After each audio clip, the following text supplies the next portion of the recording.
আসসালামু আলাইকুম। P2 এর সাধারণ বিজ্ঞান ক্লাসে সবাইকে স্বাগতম। আজকে আমরা যে টপিকসগুলো নিয়ে আলোচনা করব সেটা হচ্ছে চুম্বক, ইলেকট্রনিক্স, আধুনিক জীবনে পদার্থবিজ্ঞান এবং আধুনিক পদার্থবিজ্ঞান এবং শক্তির উৎস ব্যবহার নিয়ে আজকে আমরা দেখব। তো চলো দেখি এগুলো থেকে আগের বিশেষ পরীক্ষাগুলোতে কি ধরনের কোশ্চেন আসছে। যেমন দেখো, চুম্বক থেকে একটা কোশ্চেন আসছে যে বৈদ্যুতিক মোটর এমন একটি যন্ত্র কৌশল যা কোন শক্তিকে কোন শক্তিতে রূপান্তরিত করে। এই ধরনের একটা কোশ্চেন আসছে যে বৈদ্যুতিক মোটর আমরা জানি যে সে বিদ্যুৎ শক্তিকে যান্ত্রিক শক্তিতে রূপান্তরিত করে, তাই না? এই কোশ্চেনটা ছিল তোমার 10তম বিসিএস এ। এরপর কোশ্চেন ছিল যে দূরের বিদ্যুৎ উৎপাদন কেন্দ্র হতে বিদ্যুৎ নিয়ে আসতে হলে হাই ভোল্টেজ ব্যবহার করার কারণ কি, এটা 10তমতে ছিল। এরপর পারস্পরিক আবেশ ব্যবহার করা হয় কোনটিতে, ক্যাসেটের ফিতায় শব্দ সংযুক্ত থাকে কি হিসেবে, কোনটি চৌম্বক পদার্থ, বা এটার সাথে আরেকটা কোশ্চেন ছিল যেটা কোনটি চৌম্বক পদার্থ নয়। তার মানে দেখো, চুম্বক থেকে কিন্তু অনেক রকমের কোশ্চেন আসছে, যেখান থেকে কিছু জিনিস আমাদের বুঝতে হবে। যেমন এই কোশ্চেনটা, এগুলো যদি আমরা ডিরেক্ট মুখস্থ করি দেখা যাবে যে অনেক ইনফরমেশনের ভিড়ে এগুলো মাথা থেকে হারাই গেছে। এরপর দেখো, ডায়োড সবচেয়ে বেশি ব্যবহৃত হয় কোথায়, এটা ইলেকট্রনিক্স থেকে ছিল। এরপর ডিজিটাল ঘড়ি বা ক্যালকুলেটরে যে অনুজ্জ্বল লেখা ফুটে ওঠে তা কিসের ভিত্তিতে তৈরি, এটা আসছিল 26তমতে। রাডারে যে তড়িৎ চুম্বক ব্যবহার করা হয় তার নাম কি? আধুনিক মুদ্রণ ব্যবস্থায় ধাতু নির্মিত অক্ষরের প্রয়োজন ফুরাবার কারণ কি? কেন এখন আর ধাতু নির্মিত অক্ষর ব্যবহার করতে হয় না আমাদের। এরপর দেখো, ডিজিটাল টেলিফোনের বৈশিষ্ট্য কি? 40তম 36তমতে ছিল যে ক্যান্সারের চিকিৎসায় ব্যবহৃত গামা বিকিরণের উৎস কোনটা। এরপর জীবজগতের জন্য সবচেয়ে ক্ষতিকর রশ্মি কোনটা, গোয়েন্দা বিভাগ কোনটা ইউজ করে? আমরা জানি গোয়েন্দা বিভাগ এক্স-রে ইউজ করে। বিগ ব্যাং তত্ত্বের প্রবক্তা কে? আবার ছিল মহাজাগতিক রশ্মির আবিষ্কারক কে? তার মানে কিছু আবিষ্কারকের নামও আমাদের মনে রাখতে হবে। এরপর ছিল যে বিগ ব্যাং তত্ত্ব, এটা আধুনিক তত্ত্ব ব্যাখ্যা উপস্থাপন করেছেন কে? এটা 31তম ছিল। টেলিভিশন থেকে কোন রশ্মি বের হয়? ফটো ইলেকট্রোলাইটিক কোষের উপর আলো পড়লে কি উৎপন্ন হয়? গামা রশ্মির কি চার্জ? লেজার কে আবিষ্কার করে? আবার মহাজাগতিক রশ্মি আবিষ্কার করে কোন বিজ্ঞানী নোবেল পুরস্কার পান? এটা ছিল 20তম বিসিএস এ। তার মানে দেখো, প্রায় প্রত্যেকটা টপিকস থেকেই কিন্তু বিসিএস পরীক্ষায় কোশ্চেন হয়েছে। চলো তাহলে শুরু করি। আমরা প্রথমে দেখব চুম্বক। চুম্বক আমরা সবাই চিনি, তাই না? তো চুম্বক কি আসলে? চুম্বক হচ্ছে যেটা চুম্বক ক্ষেত্র সৃষ্টি করে এবং অন্য একটি চুম্বক বা চুম্বক পদার্থের উপর বল প্রয়োগ করে। এবং এই চুম্বকের রাসায়নিক সংকেত হচ্ছে Fe3O4। আর প্রত্যেকটা চুম্বকের 4টি করে বিশেষ ধর্ম থাকে। একটা হলো আকর্ষণীয় ধর্ম, আমরা এটা সবাই জানি যে চুম্বক আরেকটা চুম্বক বা চুম্বক পদার্থকে আকর্ষণ করে। আরেকটা বিশেষ বৈশিষ্ট্য চুম্বকের, সেটা হলো চুম্বক দিক নির্দেশক ধর্ম আছে। এটা কি জিনিস? আমরা জানি যে প্রত্যেকটা চুম্বকের দুটো করে প্রান্ত থাকে। একটা হলো সাউথ পোল আর একটা হলো নর্থ পোল, মানে প্রত্যেকটা চুম্বক এর দুইটা পোল থাকে, একটা সাউথ পোল এবং একটা নর্থ পোল। তো এই চুম্বকটা তুমি যদি দুই ভাগ করে ফেলো তাহলে যে দুইটা ক্রিয়েট হবে, এই দুইটারও আবার দুইটা পোল থাকবে, একটা সাউথ পোল আর একটা নর্থ পোল। এইটারও similar, south pole north pole. এটা তুমি যতই ক্ষুদ্র করো প্রত্যেকটারই দুইটা করে পোল থাকবে। আমরা জানি পৃথিবীরও দুইটা পোল আছে, তাই না? যে পৃথিবীর একটা সাউথ পোল আছে আর একটা নর্থ পোল আছে, মানে মেরু। তো তুমি একটা চুম্বক, একটা দণ্ড চুম্বককে যদি তুমি এরকম করে ঝুলায় দাও তাহলে সে ঘুরে ঘুরে যা করবে, তার এই সাউথ পোল আর নর্থ পোল, এই সাউথ পোলটা পৃথিবীর যে নর্থ পোল সেই নর্থ পোলের দিকে ঘুরে থাকবে, আর এই নর্থ পোলটা পৃথিবীর যে সাউথ পোল এই সাউথ পোলের দিকে ঘুরে থাকবে। এটা তুমি যেভাবেই রাখো না কেন দেখবা যে এই চুম্বক ঘুরে ঘুরে এই পৃথিবীর উত্তর মেরু আর দক্ষিণ মেরুর দিকে মুখ করে আছে। এটা হলো চুম্বকের দিক নির্দেশক ধর্ম। এবং বিপরীত ধর্মী দুই প্রান্ত থাকে, যেটা বললাম যে একটা উত্তর মেরু থাকে আর একটা দক্ষিণ মেরু থাকে, এবং চুম্বকের চুম্বকন ধর্ম থাকে। তো চুম্বক দুই রকমের, একটা হলো যে প্রকৃতিতে যেগুলো পাওয়া যায় সেগুলোকে আমরা বলি প্রাকৃতিক চুম্বক, এগুলো নরমালি খনিতে পাওয়া যায়। আর আরেকটা হলো যেটাকে আমরা কৃত্রিম চুম্বক বলি, যেসব চুম্বক পরীক্ষাগারে আমরা তৈরি করি সেগুলো হচ্ছে কৃত্রিম চুম্বক। যেমন লোহা, ইস্পাত, নিকেল, এগুলোকে বিশেষ উপায়ে চুম্বক বানানো যায়। আরেকটা প্রকারভেদ, সেটা হলো স্থায়িত্বের ভিত্তিতে। যেমন একটা হলো অস্থায়ী চুম্বক। তোমরা দেখছো যে কোনো লোহার গায়ে যদি তুমি এখানে চুম্বক লাগায় রাখো, এই লোহাটাও চুম্বকের মতো ব্যবহার করবে, সেও দেখবা অন্য একটা জিনিসকে আকর্ষণ করবে। কিন্তু যখনই তুমি এই চুম্বকটাকে সরাই নিবা তখন এই লোহা আর চুম্বকের মতো ব্যবহার করবে না। এটাকে আমরা বলি অস্থায়ী চুম্বক, যে যতক্ষণ তুমি চুম্বক লাগিয়ে রাখতেছো ততক্ষণ সে চুম্বকের মতো ব্যবহার করছে, আর যখনই সরাই নিচ্ছি তখনই চুম্বকের মতো ব্যবহার করছে না, এটাকে আমরা অস্থায়ী চুম্বক বলি। আর স্থায়ী চুম্বক কোনটা? যেটার চুম্বকত্ব সহজে বিলুপ্ত হয় না, সেটাকে আমরা বলি স্থায়ী চুম্বক। আর এটা হচ্ছে সংকর চুম্বক। সংকর মানে তো আমরা বুঝি কোনো কিছু মিক্স করা, তাই না? তো লোহার সংকরের মধ্যে যদি তুমি 80% এর বেশি যদি কার্বন দাও, সেই ক্ষেত্রে সেটা স্থায়ী চুম্বক তৈরি হয়। এই ধরনের চুম্বককে আমরা সংকর চুম্বক বলি, এবং এগুলো সব খুব শক্তিশালী চুম্বক। তো সবচেয়ে শক্তিশালী বর্তমানে যেটা, সেটা হচ্ছে নিওডিমিয়াম বোরন আয়রনের চুম্বক। এই চুম্বকটা বর্তমানে তৈরি সবচেয়ে শক্তিশালী চুম্বক। আরেকটা হচ্ছে সিরামিক চুম্বক, যেটার ব্যবহার সবচেয়ে বেশি। সিরামিক চুম্বকটা কি? সেটা হচ্ছে আয়রন অক্সাইড আর বেরিয়াম অক্সাইডের মিশ্রণে তৈরি, যেটাকে আমরা ফেরাইট বলি। এটা হচ্ছে সিরামিক চুম্বক। ট্যাপ রেকর্ডার ও কম্পিউটারের স্মৃতির ফিতায় এবং রেডিও অ্যান্টেনা তৈরিতে এই চুম্বক ব্যবহার করা হয়। এটা কিন্তু বিসিএস পরীক্ষায় আসছিল যে ট্যাপ রেকর্ডার ও কম্পিউটারের স্মৃতির ফিতায় কোন চুম্বক ব্যবহার করা হয়। এটা কি চুম্বক হবে? সিরামিক চুম্বক। হ্যাঁ, আচ্ছা, এখন কথা হলো যে সব চুম্বক মানে সব পদার্থকে চুম্বকে পরিণত করা যায়? একটু আগে যে বললাম যে এখানে একটা তার কাটা আছে, এই তার কাটার গায়ে যদি তুমি একটা চুম্বক লাগাই দাও, সে চুম্বকের মতো অ্যাটিটিউড করে। এখন সব পদার্থই কি এই ধরনের অ্যাটিটিউড করে? তুমি যদি একটা কাঠের গায়ে একটা চুম্বক লাগাই রাখো, তাহলে সেটা কি চুম্বকে পরিণত হবে? হবে না। তো এটার উপর ভিত্তি করে আমাদের বেশ কিছু প্রকারভেদ আছে। তো একটা দেখো, একটা হলো চুম্বক পদার্থ। চুম্বক পদার্থ হচ্ছে যেসব পদার্থকে চুম্বক আকর্ষণ করে, যেগুলার গায়ে লাগাই দিলে সেটা চুম্বকের মতো ব্যবহার করে, সেটাকে আমরা বলি চুম্বক পদার্থ। আর যেগুলো আকর্ষণ করে না, বা সেটা গায়ে তুমি চুম্বক যদি লাগাই দাও সেটা চুম্বকের মতো ব্যবহার করবে না, সেটাকে আমরা বলি অচুম্বক পদার্থ। আর যেটা বলছিলাম যে সে চুম্বকের মতো অ্যাটিটিউড করবে কি করবে না, এটার উপর ভিত্তি করে আমরা পদার্থকে তিন রকমে ভাগ করতে পারি। একটা হলো ডায়াচুম্বক। ডায়াচুম্বক হচ্ছে যেটা তুমি কোনো চুম্বক ক্ষেত্রের মধ্যে যদি স্থাপন করো, তাহলে সে চুম্বক কত দেখাইতেও পারে, নাও দেখাইতে পারে। এই ধরনের পদার্থকে আমরা বলি ডায়াচুম্বক পদার্থ। যেমন মনে করো পানি। এখন এখানে মনে করো যে অনেক ম্যাগনেট আছে, এখানে যদি তুমি পানি রাখো, এই পানিটা কি চুম্বক হয়ে যাবে বা চুম্বকত্ব দেখাবে? দেখাবে না। এই ধরনের পদার্থকে আমরা বলি ডায়াচুম্বক। আর হচ্ছে প্যারাচুম্বক, যেটা শক্তিশালী চুম্বক ক্ষেত্রে স্থাপন করলে খুব সামান্য চুম্বকত্ব দেখায়, সেটাকে আমরা বলি প্যারাচুম্বক। যেমন অ্যালুমিনিয়াম, সোডিয়াম, প্লাটিনাম, এগুলাকে আমরা বলি প্যারাচুম্বক। আরেকটা হচ্ছে ফেরোচুম্বক পদার্থ। এটা হচ্ছে যে একদম শক্তিশালী চুম্বকে পরিণত হবে। তুমি যদি লাগায় রাখো চুম্বক বা চুম্বক ক্ষেত্রে যদি এটাকে রাখাও, তাহলে দেখবা যে এটা খুব শক্তিশালী চুম্বকের মতো ব্যবহার করছে। যেমন মনে করো লোহা, হ্যাঁ, নিকেল, কোবাল্ট, গ্যাডোলিনিয়াম, এগুলাকে আমরা বলি ফেরোচুম্বক পদার্থ।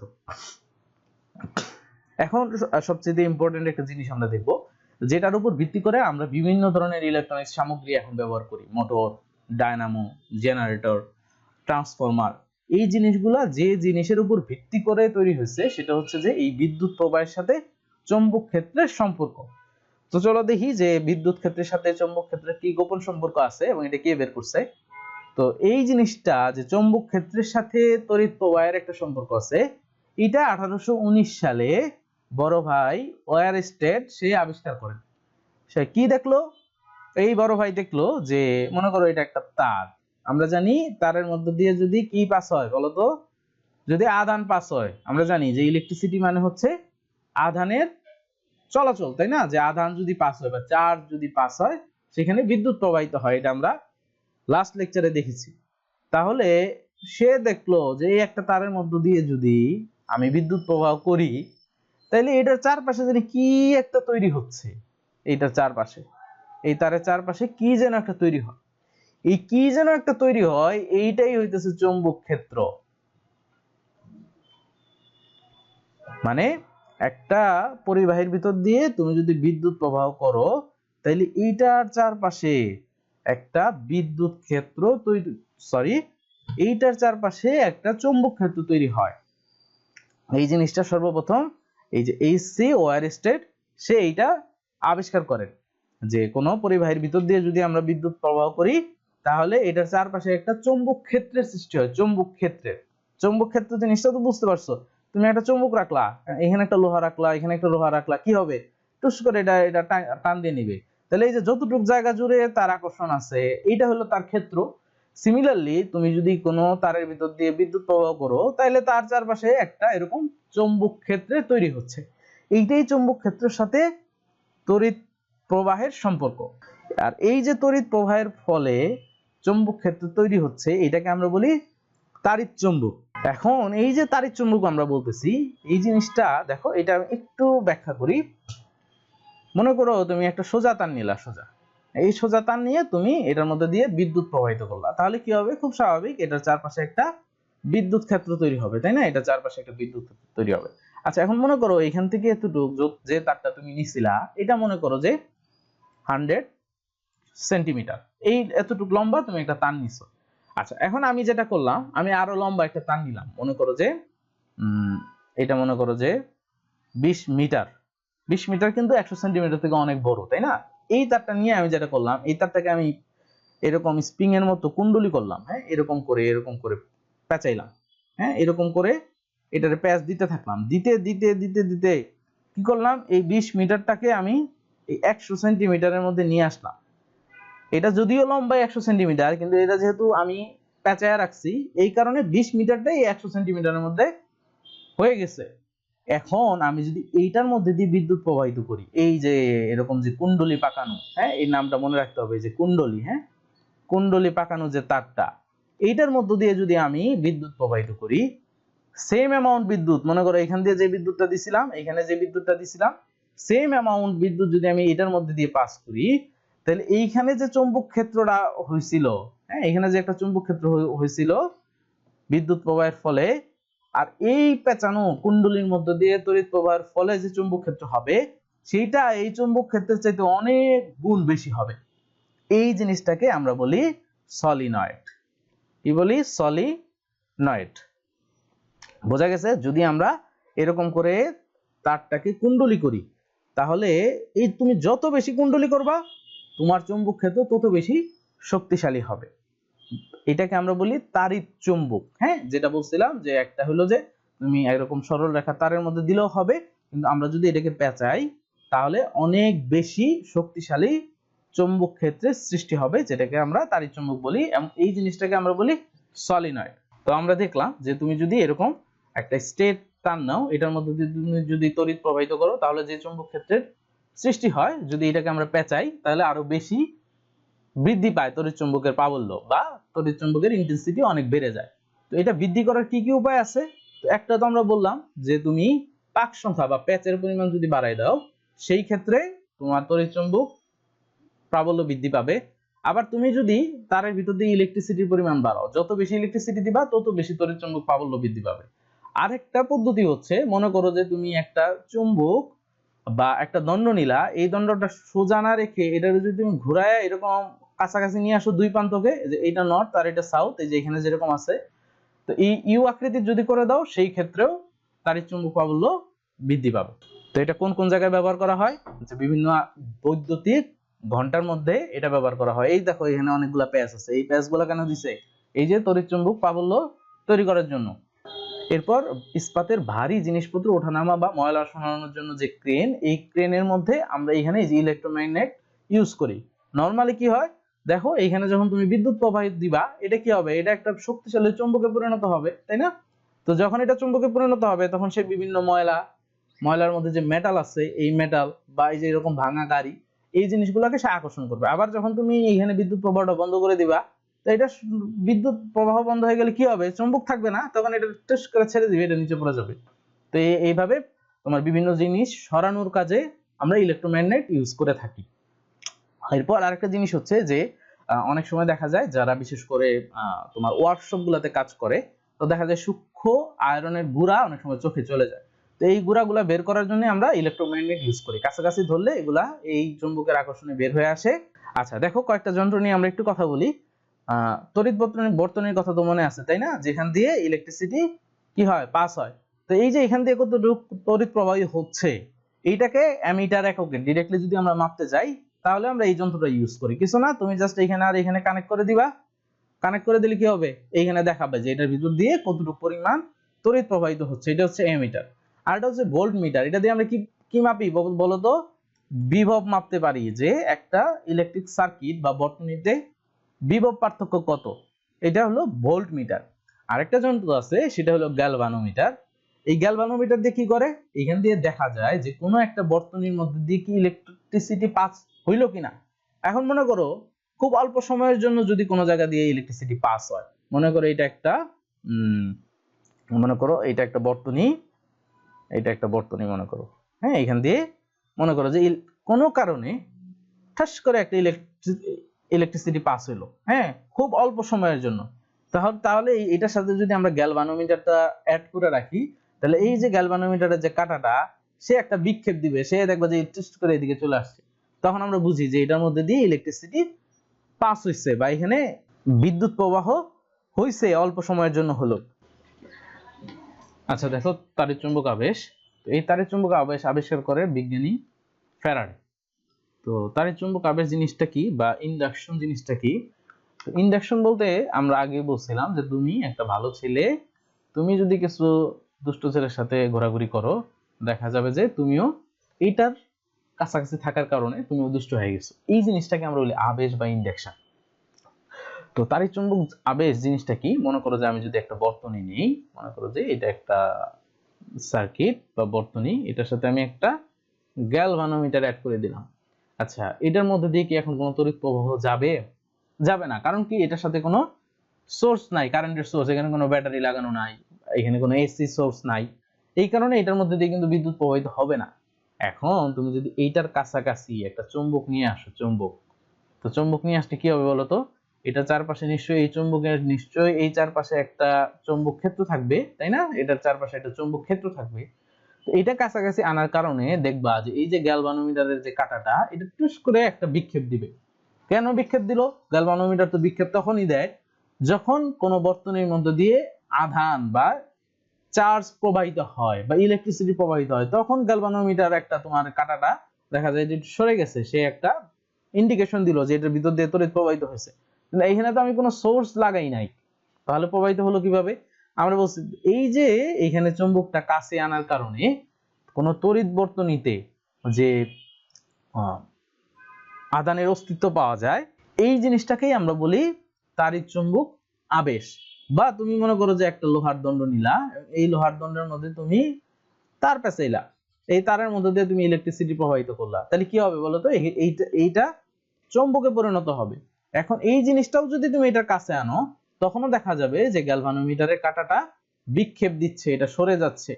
এই জিনিসটাকে আমরা বলি তাড়িৎচুম্বক আবেশ বা ইলেকট্রোম্যাগনেটিক ইন্ডাকশন। তো এই যে ইলেকট্রোম্যাগনেটিক ইন্ডাকশন, এই জিনিসের উপর ভিত্তি করে এই বৈদ্যুতিক মোটর, ট্রান্সফরমার, জেনারেটর, এই জিনিসগুলা আবিষ্কার করা হয়েছে। তো বৈদ্যুতিক মোটর জিনিসটা কি? বৈদ্যুতিক মোটর হচ্ছে যে জিনিসটা তড়িৎ শক্তিকে যান্ত্রিক শক্তিতে রূপান্তরিত করে। তো এই ধরনের প্রশ্ন যখন থাকবে যে কোনটা কোন শক্তিতে রূপান্তরিত করে, তুমি একটু চিন্তা করবা, রিয়েল জিনিসটা চিন্তা করবা। তোমার বাসায় মোটর আছে, তাই না? মোটর সব ইলেকট্রিক যন্ত্রই থাকে, তোমার ফ্যানেও একটা মোটর আছে। তো তোমার ফ্যান, মনে করো যে এটা তোমার ফ্যান। তো এই ফ্যানটা কি হয়, কখন ঘোরে? যখন তুমি সুইচ দিচ্ছ, এই ফ্যানের মধ্যে যখন ইলেকট্রিসিটি যাচ্ছে, এই ইলেকট্রিসিটি যে কি করতেছে, এই মোটরটাকে ঘোরাচ্ছে। এই ঘোরার ফলে তোমার ফ্যানও ঘোরা শুরু করছে। তাহলে ঘটনা কি ঘটলো? ইলেকট্রিসিটিকে সে কি যান্ত্রিক শক্তিতে রূপান্তরিত করলো। আচ্ছা, আমি যদি ইলেকট্রিক মোটরের জায়গায় জেনারেটরের কথা চিন্তা করি, তাহলে কি হয় বলতো? জেনারেটরে কি হয়? জেনারেটর কি তুমি বিদ্যুৎ সাপ্লাই দাও নাকি জেনারেটর তোমাকে বিদ্যুৎ সাপ্লাই দেয়? জেনারেটর আমাকে বিদ্যুৎ সাপ্লাই দেয়। তুমি এখানে ফুয়েল ইউজ করো, এই ফুয়েলটা ইউজ করে জেনারেটর বিদ্যুৎ উৎপন্ন করে। তার মানে জেনারেটর কি করে? সে যান্ত্রিক শক্তিকে বিদ্যুৎ শক্তিতে রূপান্তরিত করে। এই জিনিসগুলো যখন কোশ্চেনে আসবে যে কোনটা কোন শক্তিতে রূপান্তরিত করে, এই জিনিসটা আগে একটু চিন্তা করে দেখবা যে ঘটনা আসলে কি ঘটে। তুমি নিজের কমন সেন্স বা ভিজুয়ালাইজেশন কাজে লাগাবা। আচ্ছা, এখন দেখো এই যে বৈদ্যুতিক মোটর, এইটা কিভাবে কাজ করে। হ্যাঁ, আমি এই একটা জিনিস একটু ডিটেইলস বুঝাই দেই, তাহলে বাকি জিনিসগুলো তোমাদের বুঝতে সহজ হবে। দেখো, বৈদ্যুতিক মোটরের এখানে একটা ক্রস সেকশন এবং একটা 3D ভিউ দেওয়া আছে। তো দেখো এই যে এইটা আর এটা হলো চুম্বক, এবং চুম্বকের এইটা হলো নর্থ পোল এবং এটা হলো সাউথ পোল। আর এখানে আরেকটা জিনিস আছে যেটাকে আমরা বলি কম্যুটেটর। এটা কিন্তু বিশেষ পরীক্ষায় আসছিল যে কম্যুটেটর কোথায় থাকে। এই যে এই জিনিসটা হলো কম্যুটেটর, হ্যাঁ। আর এইটা হলো ব্রাশ, এটাকে আমরা বলি ব্রাশ। এখানে দেখানো আছে, এই যে দেখো এটা হলো কম্যুটেটর, এই জিনিসটা, হ্যাঁ, এইটা হলো কম্যুটেটর। আর এই যে এটা হলো ব্রাশ, দেখছো? এই যে এটা যে সাথে যেটা লেগে আছে, এটা হলো ব্রাশ। তো ঘটনা কি ঘটে এটা যদি আমি তোমাদের একটু বুঝাইতে চাই, যেটা হয়, তো এখান দিয়ে যখন আমরা ইলেকট্রিসিটি পাস করি, তখন যেটা হয়, যে এখান থেকে ইলেকট্রিসিটি পাস হলে এখানে তার পেঁচানো আছে, তাহলে কি হবে বলতো, এখানে একটা চৌম্বক ক্ষেত্রের সৃষ্টি হবে, আমরা এটা জানি তাই না, যে কোনো জায়গা দিয়ে যদি আমরা তড়িৎ প্রবাহিত করি সেইখানে চৌম্বক ক্ষেত্রের সৃষ্টি হয়। তো যখন এখানে চৌম্বক ক্ষেত্রের সৃষ্টি হয়, তো এইখানে ক্রিয়েট হয় নর্থ পোল এবং এই পাশে ক্রিয়েট হয় সাউথ পোল। তো আমরা জানি নর্থ পোল আর নর্থ পোল কি করে, একটা আরেকটাকে আকর্ষণ করে না বিকর্ষণ করে, বিকর্ষণ করে। তখন দেখা যায় এই জিনিসটাকে সে ঠেলে সরাই দেয়, এই পাশে পাঠায় দেয়, খুব স্বাভাবিক, এই নর্থটাকে সে ঠেলে দিবে। তো দেখা যায় এই জিনিসটা ঘুরে এই পাশে চলে আসে, হ্যাঁ এই পাশে চলে আসছে, তার মানে নর্থটা চলে আসছে এই পাশে আর সাউথটা ঘুরে চলে গেছে এই পাশে। এখন এই ঘটনা যদি ঘটে তাহলে এই এক পাক দেওয়ার পরে কি সে আর ঘুরবে? ঘুরবে না। কারণ কি, এইখানে নর্থ এখানে সাউথ, সে তো দুইটারে আকর্ষণ করে, সে সুন্দর দুইজন সুখে শান্তিতে সংসার করা শুরু করবে। এখন আমরা যদি এইটা করতে দেই, হতে দেই, তাদের সুখে শান্তিতে সংসার করতে দেই, তাহলে তো আমাদের মোটর ঘুরবে না। তাহলে আমরা কি করি, আমরা এই জিনিসটাকে চেঞ্জ করে দেই। কি চেঞ্জ করে দেই দেখো, আমি যদি আরেকবার বলি যে এই পাশে সৃষ্টি হলো নর্থ আর এই পাশে সৃষ্টি হচ্ছে সাউথ, এই ইলেকট্রিসিটি পাস করার কারণে।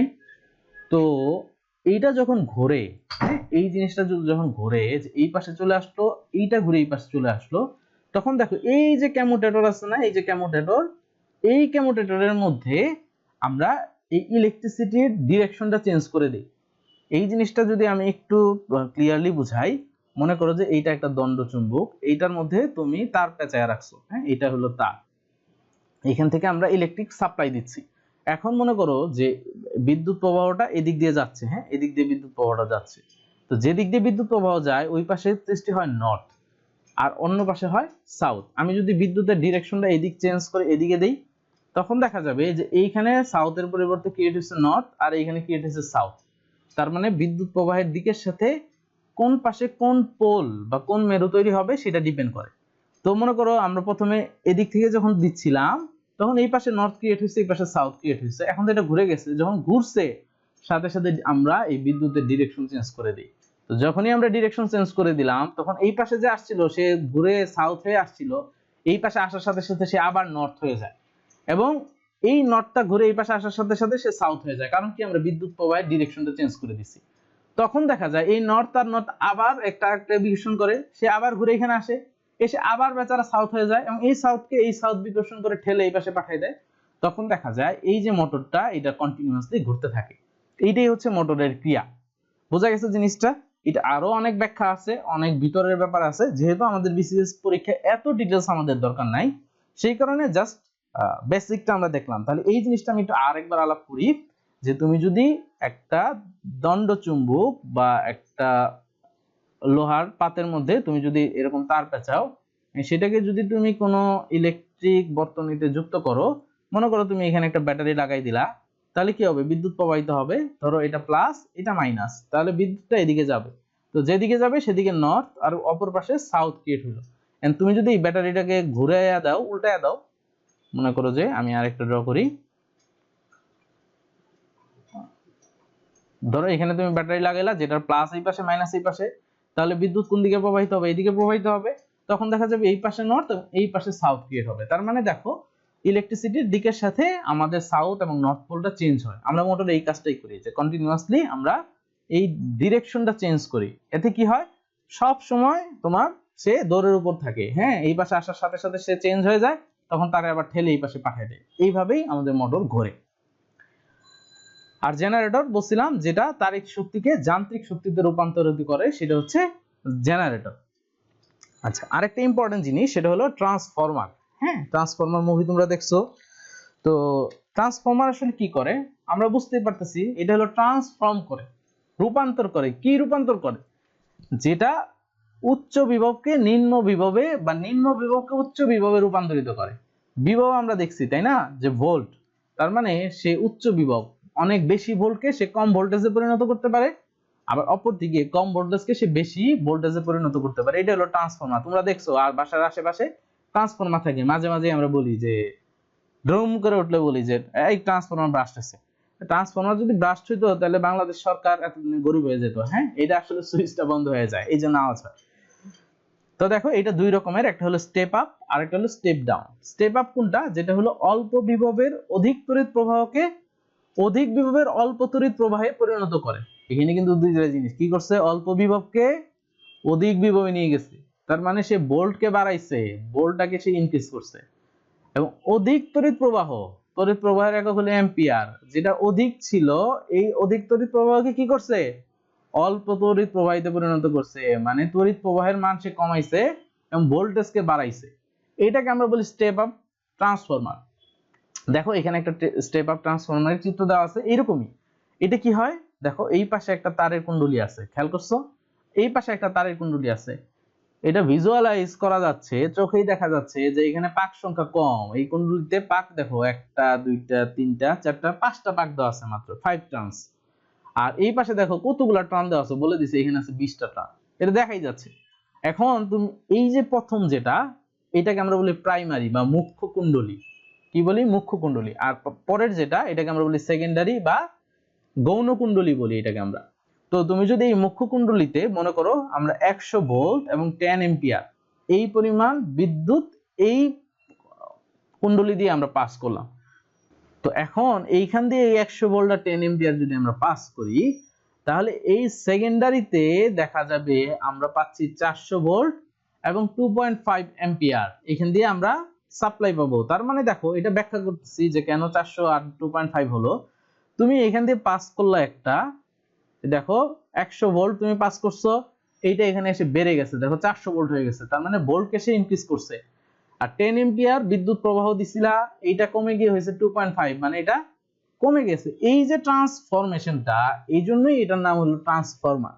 এবং যেহেতু এখানে ভোল্ট কে সে বাড়াইছে এবং তোমার যে ইলেকট্রিসিটি বা কারেন্ট বা তড়িৎ প্রবাহ এটাকে সে কমাইছে, এই কারণে এটাকে আমরা বলি স্টেপ আপ। তো এখানে 110 আর এখানে হচ্ছে 400, 2.5, এটার পার্থক্য কি? এটার সম্পর্ক হলো এই ট্রানের সাথে যে কতগুলা প্যাচ আছে। তুমি একটু খেয়াল করো যে এইটার সাথে এইটা কত গুণ, এই 5 ট্রান্সের সাথে এই 20 ট্রান্স, এটা কত গুণ বেশি? 4 গুণ, 4 5 20, তাই না? তার মানে 4 গুণ বেশি। তার মানে সে ভোল্টেজকে 4 গুণ বাড়াবে। দেখো এই 100 কে সে 4 গুণ বাড়াইছে, কত হইছে? 400 ভোল্ট। আর এই অ্যাম্পিয়ারকে সে 4 গুণ কমাইছে, কত হইছে দেখো? 2.5 এম্পিয়ার। বোঝা গেছে জিনিসটা? তোমার এইখানে পাক সংখ্যা যত গুণ বেশি বা কম থাকবে, সে তত গুণ বাড়াবে বা কমাবে। ক্লিয়ার? তাহলে এটা দেখলাম আমরা স্টেপ আপ। তাহলে স্টেপ ডাউনটা কি হবে? উল্টা, অধিক বিভবকে সে কি করবে? অল্প বিভব, আর অল্প তড়িৎ প্রবাহকে সে অধিক তড়িৎ প্রবাহে পরিণত করবে। তাহলে এখানে পার্থক্যটা কোথায় হবে বলো তো? পার্থক্য হবে দেখো, এই যে মুখ্য কুণ্ডলী, যেটা মুখ্য কুণ্ডলীতে পাক সংখ্যা থাকবে বেশি, আর গৌণ কুণ্ডলীতে পাক সংখ্যা থাকবে কম। এই কারণে তুমি মনে করো এখানে যদি 400 ভোল্ট আর যদি 2.5 এম্পিয়ার বিদ্যুৎ সাপ্লাই দাও, তাহলে কি পাবা? এই ভোল্টেজকে সে কমাবে। কত কমাবে? এখানে যদি 20 ট্রান্স আর এখানে যদি 5 ট্রান্স, মানে এখানে যদি 5টা তোমার এই যে কুণ্ডলী থাকে আর এখানে যদি 20টা থাকে, তাহলে সে 4 গুণ কমাবে ভোল্ট, তার মানে হবে 100 ভোল্ট। আর 2.5 এম্পিয়ারকে সে 4 গুণ বাড়াবে, হবে 10 এম্পিয়ার। এই জিনিসটা হলো ট্রান্সফরমার। বোঝা গেছে? তাহলে এইখান থেকে আমরা এই যে জিনিসটা বললাম যে 4 গুণ কমালো বাড়ালো, এটাকে আমরা ফর্মুলার সাহায্যে প্রকাশ করতে পারি। ফর্মুলাটা কি? ফর্মুলাটা হচ্ছে যে এটা হলো প্রাইমারি, তাই না? এই জন্য এটাকে এখানকার সবকিছুকে আমরা পি, আর এটা যেহেতু সেকেন্ডারি, এটাকে আমরা এস দিয়ে প্রকাশ করি সবকিছুকে। এখন মনে করো এটার মধ্যে দিয়ে যে তড়িৎ প্রবাহ হচ্ছে, সেটা তড়িৎ চালক শক্তি যদি ইপি হয়, এবং এইখানকার যে ভোল্ট সেটাকে যদি আমরা ভিপি লিখি, এবং এইখানকার যে পাক সংখ্যা, এই পাক সংখ্যাকে যদি আমরা এনপি দিয়ে প্রকাশ করি যে কতগুলা পাক আছে, আর এটার মধ্যে যে তড়িৎ চালক প্রবাহ এটাকে যদি ইএস, ভোল্টকে ভিএস, এবং এইটার পাক সংখ্যাকে এনএস দিয়ে আমরা প্রকাশ করি, তাহলে এটা সম্পর্ক হচ্ছে যে এই যে ইপি আর ইএস এর যে রেশিও, যেটা ইপি ডিভাইডেড বাই ইএস, এই দুইটার যে রেশিও, এটা কি হবে? এই তড়িৎ চালক এই যে কুণ্ডলীর যে পাক সংখ্যা, এই পাক সংখ্যার রেশিওর সমান। তুমি একটু চিন্তা করো, একটু আগে আমরা যে উদাহরণটা দেখছিলাম যে এখানে যদি আমরা 400 ভোল্ট দেই এবং 2.5 এম্পিয়ার বিদ্যুৎ সাপ্লাই দেই, তাহলে এইখানে আমরা পাবো 100 ভোল্ট এবং 10 এম্পিয়ার কারেন্ট পাবো। তাহলে দেখি তো এই ফর্মুলা দিয়ে এটা হয় কিনা। যেহেতু এটা ভোল্ট আছে 400 ভোল্ট, তাহলে আমরা ইপি এর জায়গায় ভিপি ইউজ করি, যে VP by VS is equal to NP by NS, এটা ইউজ করি। তাহলে দেখি তো কত আসে, যে ভিপি এখানে এটা কত দেখো তো, প্রাইমারিতে ভিপির ভ্যালু হলো 400, দিলাম আমরা 400, এবং ভিএস যেটা সেকেন্ডারিতে ছিল 100 100। ওকে, আর এখানে প্রাইমারিতে কুণ্ডলীর পাক সংখ্যা ছিল 20 আর সেকেন্ডারিতে কুণ্ডলীর পাক সংখ্যা ছিল 5। দেখো তো দুইটা মিলে কিনা, কত আসে? এখানে এটা যদি আমি কেটে দেই হবে 4, এই 5 আর 20 যদি কেটে দেই 4, তার মানে 4 = 4। বোঝা গেছে জিনিসটা? আমরা 4 = 4 পেলাম। তাহলে আমরা যেটা পেলাম, আমি যদি এখানে একটু লিখি যে EP by ES = NP by NS, মানে তোমার এখানে তাড়িৎ-চলক বল বা বিভব এটা এই কুণ্ডলীর পাক সংখ্যার যে রেশিও তার সমান। তো ট্রান্সফরমার কোথায় ব্যবহার করা হয়? ট্রান্সফরমার দূর দূরান্তে তড়িৎ প্রেরণের জন্য আমরা ট্রান্সফরমার ব্যবহার করি। নরমালি যেটা হয়, মনে করো যে কোনো একটা বিদ্যুৎ কেন্দ্রে, এটা মনে করো যে একটা বিদ্যুৎ কেন্দ্র, এখানে বিদ্যুৎ উৎপন্ন হচ্ছে, তো এইখানে যে উৎপন্ন বিদ্যুৎ সেটার ভোল্টেজ এবং কারেন্ট প্রবাহ অনেক বেশি থাকে। মনে করো যে এটা 1000 হলো, এই 1000 বিভব পার্থক্যের কারেন্ট যদি আমাদের বাসা বাড়িতে সাপ্লাই দেয়, আমাদের কম্পিউটার, ফ্রিজ এগুলো চলবে না। কারণ কি বলছিলাম, এই যে বাল্বের গায়ে 220 লেখা থাকে, 220 ভোল্ট, তার মানে কি সে 220 বিভবে সবচেয়ে ভালো কাজ করবে। এখন এটা বিদ্যুৎ কেন্দ্রতে উৎপন্ন হয়েছে তো অনেক বেশি বিভবে, তো এইটা যদি সাপ্লাই দেয় তাহলে আমাদের বাসা বাড়িতে কাজ করবে না। তো মাঝখানে আমরা কি করি, একটা ট্রান্সফরমার ইউজ করি। ট্রান্সফরমারটা এখানে ঢুকে সে 220 আকারে বের হয়। তো এই জন্য বাসা বাড়িতে বিভিন্ন যন্ত্রপাতিতে আমরা আমাদের পরিমিত ভোল্টেজ সাপ্লাই দেওয়ার জন্য আমরা ট্রান্সফরমার ইউজ করি। আরেকটা হচ্ছে যে অনেক দূর থেকে যখন মনে করো পাওয়ার গ্রিড যেখানে বিদ্যুৎ উৎপন্ন হয়, এখান থেকে সারা দেশে বিদ্যুৎ সাপ্লাই দিতে হয়। তো যদি এখানে ইলেকট্রিসিটির পরিমাণ বেশি থাকে, তখন দেখা যায় এই তার গরম হয়ে যায়, গরম হয়ে ইলেকট্রিসিটি লস হয়, মানে এনার্জি লস হয়। এই এনার্জি লসটা কমানোর জন্য আমরা ভোল্টেজকে বাড়াই দিই এবং যে তড়িৎ প্রবাহ এটাকে কমাই দিই। তাহলে কি হয়, যে ভোল্টেজ বেশি থাকার কারণে কোনো সমস্যা হয় না, এটা গরম হয় না, ইলেকট্রিসিটি লস কম হয়। এবং এটা যখন জায়গা মতো গিয়ে পৌঁছলো, তখন এখানে আরেকটা ট্রান্সফরমার আমরা ইউজ করি, যেটা দিয়ে আবার সে কারেন্টকে বাড়াই দেয় এবং বিভবকে কমাই দেয়। তো এই জন্য দূর দূরান্তে বিদ্যুৎ প্রেরণের ক্ষেত্রে ট্রান্সফরমার ব্যবহার করা। তাহলে চলো দেখি যে আমরা কি কি দেখলাম। একটা হলো তড়িৎ চুম্বক আবেশ, এটার একক হচ্ছে ওয়েবার পার মিটার স্কয়ার। পৃথিবী একটি বিরাট চুম্বক, এই কথা প্রথম কে বলছে? এটা বলছে গিলবার্ট। এরপর চুম্বক পদার্থ কোনটি? কোবাল্ট। কোনটি চুম্বক পদার্থ নয়? অ্যালুমিনিয়াম। এগুলো কিন্তু আমাদের দেখতে হবে, ওই যে ডায়াচুম্বক পদার্থ, ফেরোচুম্বক পদার্থ, প্যারাচুম্বক পদার্থ, এই জিনিসগুলো জানতে হবে, কারণ বিশেষ পরীক্ষায় এই ধরনের কোশ্চেন কিন্তু থাকে। যেটিকে চুম্বকে পরিণত করা যায়? ইস্পাত। বিদ্যুৎ মাপার যন্ত্রের নাম হচ্ছে অ্যামিটার। যে যন্ত্র দ্বারা ইলেকট্রিক কারেন্ট বা চার্জ মাপা হয় সেটাকে আমরা বলছি গ্যালভানোমিটার। আর যে যন্ত্রের সাহায্যে যান্ত্রিক শক্তিকে বিদ্যুৎ শক্তিতে রূপান্তরিত করে সেটা কি? ডায়নামো বা জেনারেটর। এরপর দেখো, যে তাড়িৎ যন্ত্রে যান্ত্রিক শক্তিকে তড়িৎ শক্তিতে রূপান্তরিত করে তাকে কি বলে? জেনারেটর বলে। এরপর দেখো, বৈদ্যুতিক মোটর এমন একটি যন্ত্র কৌশল যা কি করে? বিদ্যুৎ শক্তিকে যান্ত্রিক শক্তিতে রূপান্তরিত করে। এখানে কম্যুটেটর হবে, কম্যুটেটর ব্যবহৃত হয় কোথায়? মোটরে, তাই না? আমরা দেখলাম একটু আগেই। এই ট্রান্সফর্মস কি করে? বিভবকে চেঞ্জ করে, তাই না? উচ্চ ভোল্ট থেকে নিম্ন ভোল্ট পাওয়া যায় স্টেপ ডাউন, তাই না? স্টেপ ডাউন ট্রান্সফরমারে। এরপর অধিক দূরত্বে তড়িৎ প্রেরণের জন্য ভোল্টেজ বাড়ানো হয় এবং তড়িৎ প্রবাহ করার কারণ কি? এনার্জি সেভিংস এর কারণে। এসি কে ডিসি করার যন্ত্রের নাম হচ্ছে রেকটিফায়ার। আচ্ছা দেখো, আমরা এখন ইলেকট্রনিক্স নিয়ে একটু আলোচনা করি। তো ইলেকট্রনিক্স এর একটা ব্যাপার হচ্ছে, যেটা হলো একটা হলো পরিবাহী, যেটার মধ্যে দিয়ে বিদ্যুৎ প্রবাহিত হয়, এটাকে আমরা বলি পরিবাহী, যেমন তামা, রূপা, অ্যালুমিনিয়াম এগুলা। আরেকটা হচ্ছে অপরিবাহী, যেগুলোর মধ্যে দিয়ে বিদ্যুৎ প্রবাহিত হয় না, যেমন শুকনা কাঠ, গ্লাস, রাবার, এগুলোর মধ্যে দিয়ে বিদ্যুৎ পরিবাহী হয় না। আচ্ছা, এখন এটার ঘটনা কি ঘটে আসলে? আমরা বলছিলাম যে একটা ব্যাপার আছে রোধ কি মনে করো, তুমি এখান থেকে দৌড়াচ্ছ, তো সামনে একটা ওয়াল পড়লো, হ্যাঁ, তো এটা একটা বাধা, তাই না? এরপর আরো বড় একটা ওয়াল পড়লো, তো এগুলা কি করতে হবে? তোমার টপকাইতে কষ্ট হবে। তো এখানে যদি অনেক বড় একটা উঁচা যদি বাধা থাকে বা ওয়াল থাকে, তুমি তো এটা ক্রস করতে পারবে না, তুমি আর দৌড়াতে পারবে না। তো এই জিনিসটাকে ইলেকট্রিসিটির ভাষায় এই জিনিসটাকে আমরা বলি রোধ। যে একটা পরিবাহীর ভিতর দিয়ে যখন বিদ্যুৎ প্রবাহিত হয়, তখন এখানে কিছু বাধা প্রদান করে। তো যেটা যত বেশি বাধা প্রদান করে, সেটার ভিতর দিয়ে ইলেকট্রিসিটি পাস হতে তত কষ্ট হয়। তো এই যে পরিবাহী, যেটা এই পরিবাহী রোধ বা বাধা দেওয়ার যে মান, সেটা হলো 10⁻⁻⁸ ওহম। তার মানে দেখো অনেক কম, তাই না? 10⁻⁸ অনেক কম। এই কারণে পরিবাহীর ভিতর দিয়ে ইজিলি বিদ্যুৎ পাস হয়। আর অপরিবাহী যেটা, এইটার রোধ হচ্ছে 10⁻11 ওহম। তার মানে কত বেশি, চিন্তা করো, দেখো অনেক বেশি। এই কারণে এত বেশি বাধা যে এই যে ড্রাই উড, গ্লাস, রাবার এগুলোর ভিতর দিয়ে তড়িৎ প্রবাহিত হয় না। আরেকটা আছে যেটা হলো অর্ধপরিবাহী, যেটা রোধ হচ্ছে এই যে পরিবাহী আর অপরিবাহী আমরা দেখলাম এদের মাঝামাঝি, এটা রোধ হচ্ছে 10⁻⁻4 ওহম মিটারের মতো, মানে মাঝামাঝিতে। তার মানে অর্ধপরিবাহী রোধ পরিবাহীর চাইতে বেশি কিন্তু অপরিবাহীর চাইতে অনেক কম, সেটাকে আমরা বলি অর্ধপরিবাহী। যেমন সিলিকন, সিলিকন একটা অর্ধপরিবাহী মৌল। এরপরে আছে গ্যালিয়াম, হ্যাঁ, জার্মেনিয়াম, এগুলো হচ্ছে সব অর্ধপরিবাহী মৌল। তো দেখো এই অর্ধপরিবাহী আবার দুই রকমের, একটা হচ্ছে বিশুদ্ধ, আরেকটা হচ্ছে অবিশুদ্ধ। একটা বিশুদ্ধ, আরেকটা হচ্ছে অবিশুদ্ধ। বিশুদ্ধ অর্ধপরিবাহী কোনটা? যেটার মধ্যে দিয়ে কোনো ভেজাল মিশানো থাকে না বা অপদ্রব্য মিশানো থাকে না, সেটাকে আমরা বলি বিশুদ্ধ অর্ধপরিবাহী।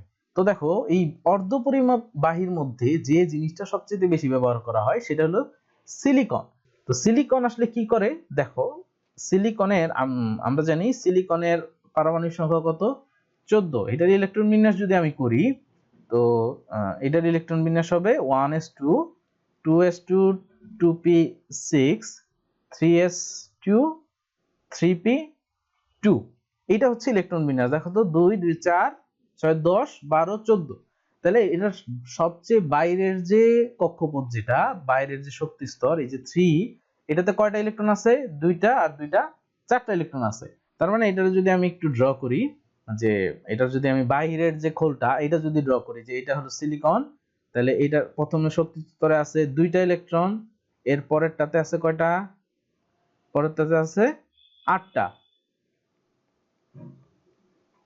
এরপরটাতে আছে 8টা, আর সবার যে লাস্টের যে শক্তি স্তরটা, এটাতে কয়টা আছে? এটাতে আছে 4টা শক্তি স্তর। আচ্ছা, এই 4টাকে যদি আমি শুধু বাইরের শক্তি স্তরটাকে যদি আমি ড্র করি, বাইরের শক্তি স্তরটাকে ড্র করলে কয়টা থাকবে? 1টা 2টা 3টা 4টা থাকবে। এখন এইখানে একটু খেয়াল করো, এইখানে একটু খেয়াল করো যে এই যে সিলিকন, এটা একটা সিলিকন মৌল, তার 1টা 2টা 3টা 4টা ইলেকট্রন আছে তার। তো সিলিকন কি করতে পারে? সে সিলিকনের অন্যান্য মৌলের সাথে এরকম বন্ধন ক্রিয়েট করতে পারে। দেখো এই যে পাশে আরেকটা সিলিকন আছে, উপরে একটা সিলিকন আছে, এইখানে আছে, এইটার পাশে মনে করো আরেকটা সিলিকন আছে, এইটার উপরে মনে করো সিলিকন আছে, সব দিকে বা এটার পাশে সিলিকন আছে, এরকম সিলিকন সিলিকন মিলে একটা বড় বন্ধন ক্রিয়েট করতে পারে।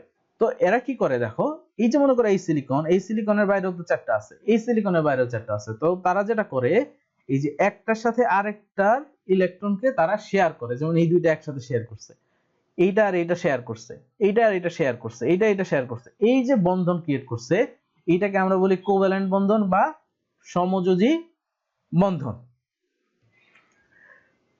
তো যখন এই সিলিকনের মধ্যে টেম্পারেচারটা বেড়ে যায়, যখন উত্তপ্ত করা হয়, বেড়ে যায়, তখন যেটা ঘটে, এই যে সমযোজী বন্ধন, এই কিছু সমযোজী বন্ধন ভেঙে যায়। মনে করো এই সমযোজী বন্ধনটা ভেঙে গেল, তাহলে কি হবে বলো তো? এই যে এখানে যে ইলেকট্রন, এটা মুক্ত হয়ে গেল না?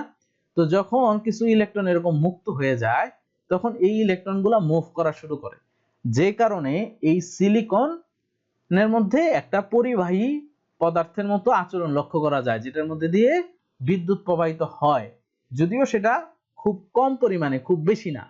তো এই যে ব্যাপারটা, এই কারণেই এদেরকে আমরা বলি অর্ধপরিবাহী। তাহলে কি বললাম? এই যে এই সিলিকনের মধ্যে যে সমযোজী বন্ধন ক্রিয়েট হয়, এই বন্ধনগুলা তাপমাত্রা বাড়ার কারণে কি হয়? ভেঙে যায়। তখন যে মুক্ত ইলেকট্রন সৃষ্টি হয়, সেই মুক্ত ইলেকট্রনগুলো নড়াচড়া করে বা মুভ করে, যে কারণে বিদ্যুৎ প্রবাহিত হয়। কিন্তু এই প্রবাহটা, এই যে এই সমযোজী বন্ধন ভেঙে যাওয়ার ফলে যে ইলেকট্রন ক্রিয়েট হলো, এটার ফলে যে বিদ্যুৎ প্রবাহ হয়, এটা খুব বেশি না। এই বিদ্যুৎ প্রবাহ দিয়ে আসলে ইলেকট্রনিক সামগ্রী তুমি বানাতে পারবা না, বা তুমি মনে করো যে এটা বানাইলা, কিন্তু এটার জন্য টেম্পারেচার লাগবে বেশি, নরমাল টেম্পারেচার চাইতে বেশি, মানে 25°C তাপমাত্রার চাইতে বেশি। এখন তুমি এই সিলিকন দিয়ে তুমি একটা মনে করো মোবাইল বানাইলা, এই মোবাইল নিয়ে তুমি যদি জাপানে যাও, ধরো জাপানে গেলে, এখন জাপানে বরফ পড়তেছে বা তুষারপাত হচ্ছে, তখন তো টেম্পারেচার, নরমাল টেম্পারেচার কম। তো তুমি জাপানে ঢোকার সাথে সাথে টেম্পারেচার যখন ফল করবে, এই জিনিস আর কাজ করবে না, কারণ এটার জন্য তো তোমার টেম্পারেচার লাগবে হাই, নরমাল টেম্পারেচার চাইতে বেশি লাগবে। এই জন্য আমরা যেটা করি, এই জিনিসটাকে ইলেকট্রনিক্স সামগ্রীতে ব্যবহার করার জন্য আমরা যেটা করি, আমরা এটার মধ্যে কিছু অবিশুদ্ধ বা খাদ মিশাই, যেটাকে আমরা বলি অবিশুদ্ধ অর্ধপরিবাহী। এই জিনিসটা কি দেখো, এই জিনিসটা যদি একটু বুঝতে পারো বাকি সবকিছু বোঝা সহজ। তো এতক্ষণ আমরা দেখলাম, আমি যদি এখানে দেখাই, আমরা দেখলাম যে একটা সিলিকন, তার বাইরে কি আছে, চারটা পরমাণু আছে, চারটা ইলেকট্রন আছে, এবং পাশে আরেকটা সিলিকন, এটা একটা সিলিকন, এটার পাশে আরেকটা সিলিকন, এই সিলিকনের মধ্যেও চারটা আছে, এটা আমরা দেখলাম। তো সে কি করে, এই যে দুইটা, এই দুইটা সে শেয়ার করে। আচ্ছা, এখন এরকম যদি হয় যে আমরা এই সিলিকনের পরিবর্তে এইখানে একটা তিন যোজি, মানে এই বাইরের সাইডে তিনটা ইলেকট্রন আছে, এই ধরনের কোন মৌল যদি এই সিলিকনের মাঝখানে বসাই দিই, যেমন মনে করো বোরন, এটার বাইরের যে শক্তি স্তর আছে, এই শক্তি স্তরে ইলেকট্রন আছে তিনটা, সিলিকনের যেরকম কয়টা ছিল চারটা, এটার আছে তিনটা। দেখো এই যে এখানে কিন্তু বসাইছি, হ্যাঁ, এই যে বোরনটা বসাইলাম মাঝখানে, তো বোরনের আছে কয়টা, তিনটা। তো সে একটা দিয়ে একটা বন্ধন ক্রিয়েট করলো, আরেকটা দিয়ে আরেকটা বন্ধন ক্রিয়েট করলো, আরেকটা দিয়ে আরেকটা বন্ধন ক্রিয়েট করলো, কিন্তু 4 নাম্বারটাতে তো সে বন্ধন ক্রিয়েট করতে পারবে না, কারণ তার ইলেকট্রন আছে তিনটা। তো এই জায়গায় কি হবে, একটা ফাঁকা জায়গা ক্রিয়েট হবে না, এটাকে আমরা বলি হোল। কি বলি, এটাকে আমরা বলি হোল। তার মানে দেখো, এইখানে একটা হোল ক্রিয়েট হয়েছে, মানে ইলেকট্রনের স্বল্পতা ক্রিয়েট হয়েছে। এই ধরনের যে অবিশুদ্ধতা আমরা যে মিক্স করি, এটাকে আমরা বলি পি টাইপ অর্ধপরিবাহী। আরেকটা হচ্ছে যে যেসব মৌলে বাইরের সাইডে পাঁচটা আছে, যেমন মনে করো লেড, লেডের বাইরের সাইডে ইলেকট্রন আছে পাঁচটা। তুমি যদি এই লেড যদি এখানে মিক্স করে দাও, তাহলে কি হবে দেখো, সে চারটার সাথে চারটা বন্ধন ক্রিয়েট করলো, আরো তো তার একটা বাকি আছে, সেই একটা ইলেকট্রন মুক্ত হিসেবে থাকবে। এই ধরনের অর্ধপরিবাহীকে আমরা বলি এন টাইপ অর্ধপরিবাহী। এবং যে প্রক্রিয়ায় আমরা এই যে সিলিকনের সাথে আরেকটা অবিশুদ্ধ বা খাদ মিক্স করলাম, আরেকটা মৌল মিক্স করলাম, এই পদ্ধতিকে বলা হয় ডোপিং বা ডোপায়ন। বোঝা গেছে তাহলে ঘটনা কি ঘটলো, যে তুমি যদি সিলিকনের সাথে যেসব মৌলের বাইরের কক্ষপথে তিনটা আছে, তিনটা, এই তিনটা মিক্স করো, তাহলে এই তিনটা সিলিকনের অন্য তিনটা পরমাণুর সাথে সে বন্ধন ক্রিয়েট করবে, কিন্তু সিলিকনের তো আরেকটা বাকি আছে, সেইটা তো কারোর সাথে করতে পারবে না, তখন দেখা যাবে সেই ইলেকট্রনের একটা ঘাটতি পড়ছে, যেটাকে আমরা কি বলি, হোল বলি। আর যদি পাঁচটা আছে এরকম তুমি মিক্স করো, যেটার সাথে আছে পাঁচটা, এই পাঁচটার মধ্যে চারটা কি করবে, বন্ধন ক্রিয়েট করবে, আর একটা ফ্রি থাকবে, ফ্রি। ঠিক আছে, এইটাকে আমরা বলি এন টাইপ অর্ধপরিবাহী। এখন এই যে এন টাইপ আর পি টাইপ, এই দুটাকে যদি আমরা একসাথে মিক্স করি, তাহলে ঘটনা কি ঘটবে দেখো, আমরা এখানে একটা পি টাইপ আর একটা এন টাইপ, এই দুইটা জিনিস একসাথে জোড়া লাগাই দিলাম, একটা পি টাইপ আর একটা এন টাইপ আমরা এখানে জোড়া লাগাই দিছি। এখন এইখানে ঘটবেটা কি, আমি যদি একটু দেখাই, দেখো মনে করো যে এখানে আমরা একটা পি টাইপ, এটা মনে করো যে পি টাইপ, আর এটা মনে করো যে এন টাইপ, এই দুইটা অর্ধপরিবাহী আমরা একত্রে লাগাই দিলাম। আচ্ছা, পি টাইপের মধ্যে কি ক্রিয়েট হয়েছিল বলো তো, পি টাইপের মধ্যে হোল ক্রিয়েট হয়েছিল, তাই না, হোল। আচ্ছা, মানে ইলেকট্রন একটা কম ছিল, হোল। আর এন টাইপের মধ্যে কি হয়েছিল, একটা ইলেকট্রন বেশি ছিল, তার মানে এক পাশে সৃষ্টি হচ্ছে হোল, আরেক পাশে সৃষ্টি হচ্ছে ইলেকট্রন। এখন এই দুইটাকে যখন আমরা মিক্স করি, তখন দেখা যায় এই যে এই মিক্সের এখানে যে হোলগুলো আছে, হ্যাঁ, এইখানে যে হোলগুলো আছে আর এইখানে যে ইলেকট্রনগুলো আছে, এই হোল আর এই ইলেকট্রন এগুলা একত্রিত হয়ে এই জায়গাটার মধ্যে তারা একটা নিউট্রাল অবস্থা ক্রিয়েট করে, যে এই পাশের হোলগুলা আর এই পাশের ইলেকট্রনগুলা এগুলা একত্রিত হয়ে এই জায়গাটাকে তারা নিউট্রাল বা একটা ব্যারিয়ার ক্রিয়েট করে। এই জিনিসটাকে আমরা বলি পটেনশিয়াল ব্যারিয়ার, এই জায়গাটা। তো এখন এই জিনিসটাকে তুমি যদি কোনো বিদ্যুৎ সার্কিট বা বর্তনীতে সংযুক্ত করে দাও, তুমি মনে করো এটাকে সংযুক্ত করে দিলা, ঠিক আছে, এইখানে তুমি একটা পজিটিভ দিলা, এইখানে তুমি একটা নেগেটিভ প্রান্ত দিলা, ওকে। এখন দেখো এইখানে যেহেতু হোল মানে ইলেকট্রনের স্বল্পতা, তার মানে এই জায়গাটা আসলে পজিটিভ, এবং এইটা যেহেতু ইলেকট্রন বেশি, সুতরাং এই জায়গাটা হলো নেগেটিভ। এখন দেখো এই জায়গাতে তো একটা ব্যারিয়ার আছে, তার মানে এই ব্যারিয়ার ভেদ করে এগুলা মুভ করতে পারে না, কিন্তু এইখানে যখন তুমি পজিটিভ প্রান্তের সাথে এই পজিটিভ প্রান্তটা জোড়া লাগাই দিলা, তখন কি হবে, পজিটিভ পজিটিভ কি করবে, বিকর্ষণ করবে তখন দেখা যাবে যে এইখান থেকে একটা শক্তি গিয়ে ওকে এইখানে এইদিকে ঠেলতেছে, আবার এই নেগেটিভকে কি করবে, বিকর্ষণ করবে, তো দেখা যাবে এখানে গিয়ে সে এইদিকে ঠেলতেছে। এই সময় গিয়ে দেখা যাবে যদি এই ব্যারিয়ারের চাইতে তোমার পাওয়ার সাপ্লাইটা বেশি হয়, তখন দেখা যাবে যে এই হোল আর এই ইলেকট্রনের মধ্যে একটা চলাচল শুরু হয়েছে, এইগুলা এদিকে যাচ্ছে এবং এইটা এদিকে যাচ্ছে, তখন দেখা যাবে যে এইখানে বিদ্যুৎ প্রবাহ হবে। এখন এটার যদি উল্টাটা হয়, উল্টাটা কি, যে তুমি যদি এই এন টাইপ আর পি টাইপ, যেখানে এখানে হলো হোল, এখানে হলো নেগেটিভ, আর এখানে তো একটা ব্যারিয়ার আছে, এখানে এটাকে যদি আমি উল্টা করে দেই, যে এটার এই নেগেটিভ প্রান্তটা পজিটিভ প্রান্তের সাথে এবং এইখানে নেগেটিভ যদি দিয়ে দেই, তাহলে এটা তো প্লাস আর এটা তো মাইনাস, তাহলে দেখো এই প্লাস মাইনাসে কি হবে, তারা একটা আরেকটাকে আকর্ষণ করবে, তো দেখা যাবে সে আর এইদিকে চলে আসছে, আর এই পজিটিভ এই নেগেটিভকে আকর্ষণ করবে, তো দেখা যাবে এই ইলেকট্রনগুলো আরো এইদিকে চলে আসছে, তখন এটার মধ্যে দিয়ে কিছুই প্রবাহিত হবে না, কোনো ইলেকট্রিসিটি প্রবাহিত হবে না। এই কারণে এই যে পিএন জাংশন যেটা, এটা একমুখী হিসেবে কাজ করে।